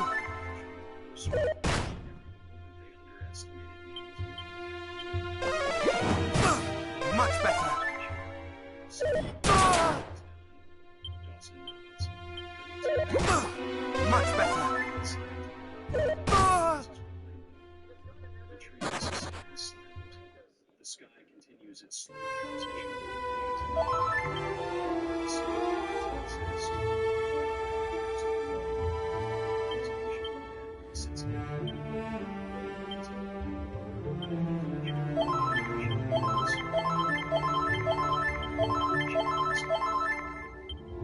Justice is allowed.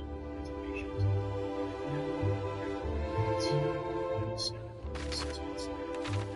A different building.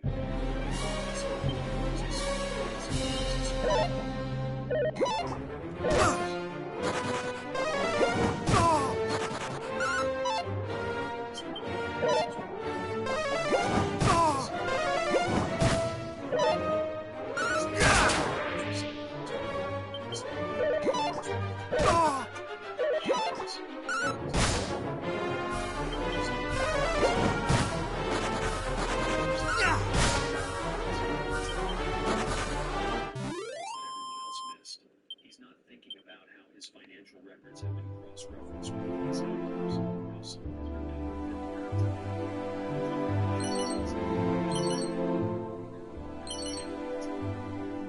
piece by piece, done by He's not thinking about ghosts.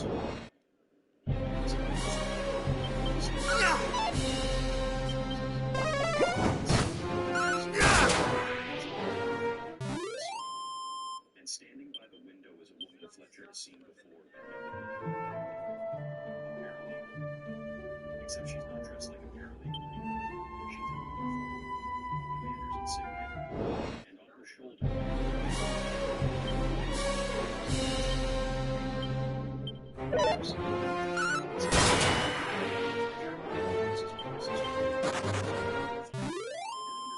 Conspiracy to commit espionage and conduct unbecoming officer, you have the right to remain silent. His eyes were between 3 feet from him for weeks. He never once saw it as a threat. She meets his gaze. Her face is calm. Her hands are steady.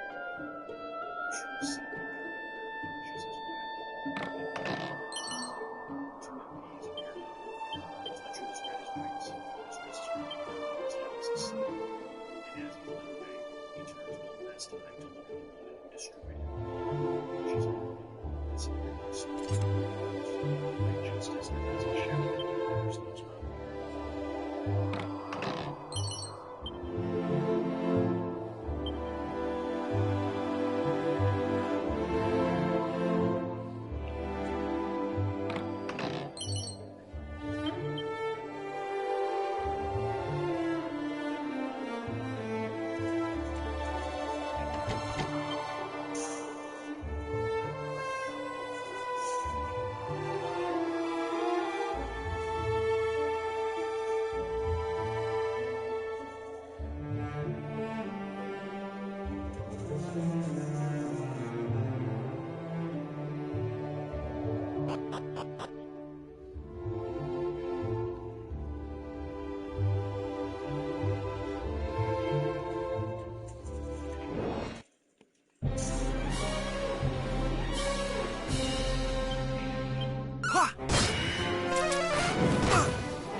My pregnant sister vanished the morning of her baby shower.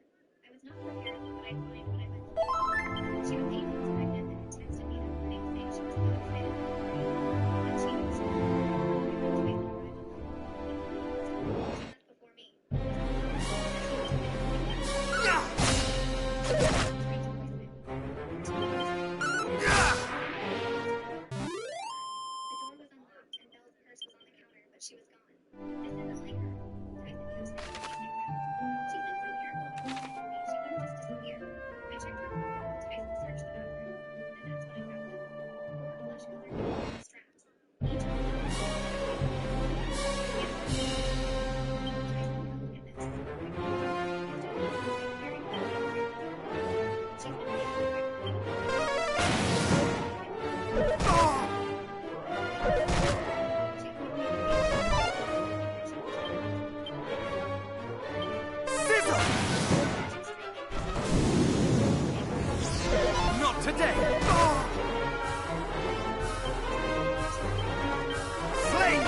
walks over to Tyson and looks down at him. I can't hear what she's saying, but Tyson gets up and then holds her hand behind his back, covering his eyes. Tyson moves her hand away from my hand. I roll it down and she asks me to follow her to the station. This ride takes 30 minutes and I keep looking in my rearview mirror. I see Tyson in the back. At the station, Detective Moss takes me to the table in front of the table with 2 chairs. She brings me in and I start from the beginning and tell her everything. I spend 2 hours going through it all, finding the fake pregnancy bellies in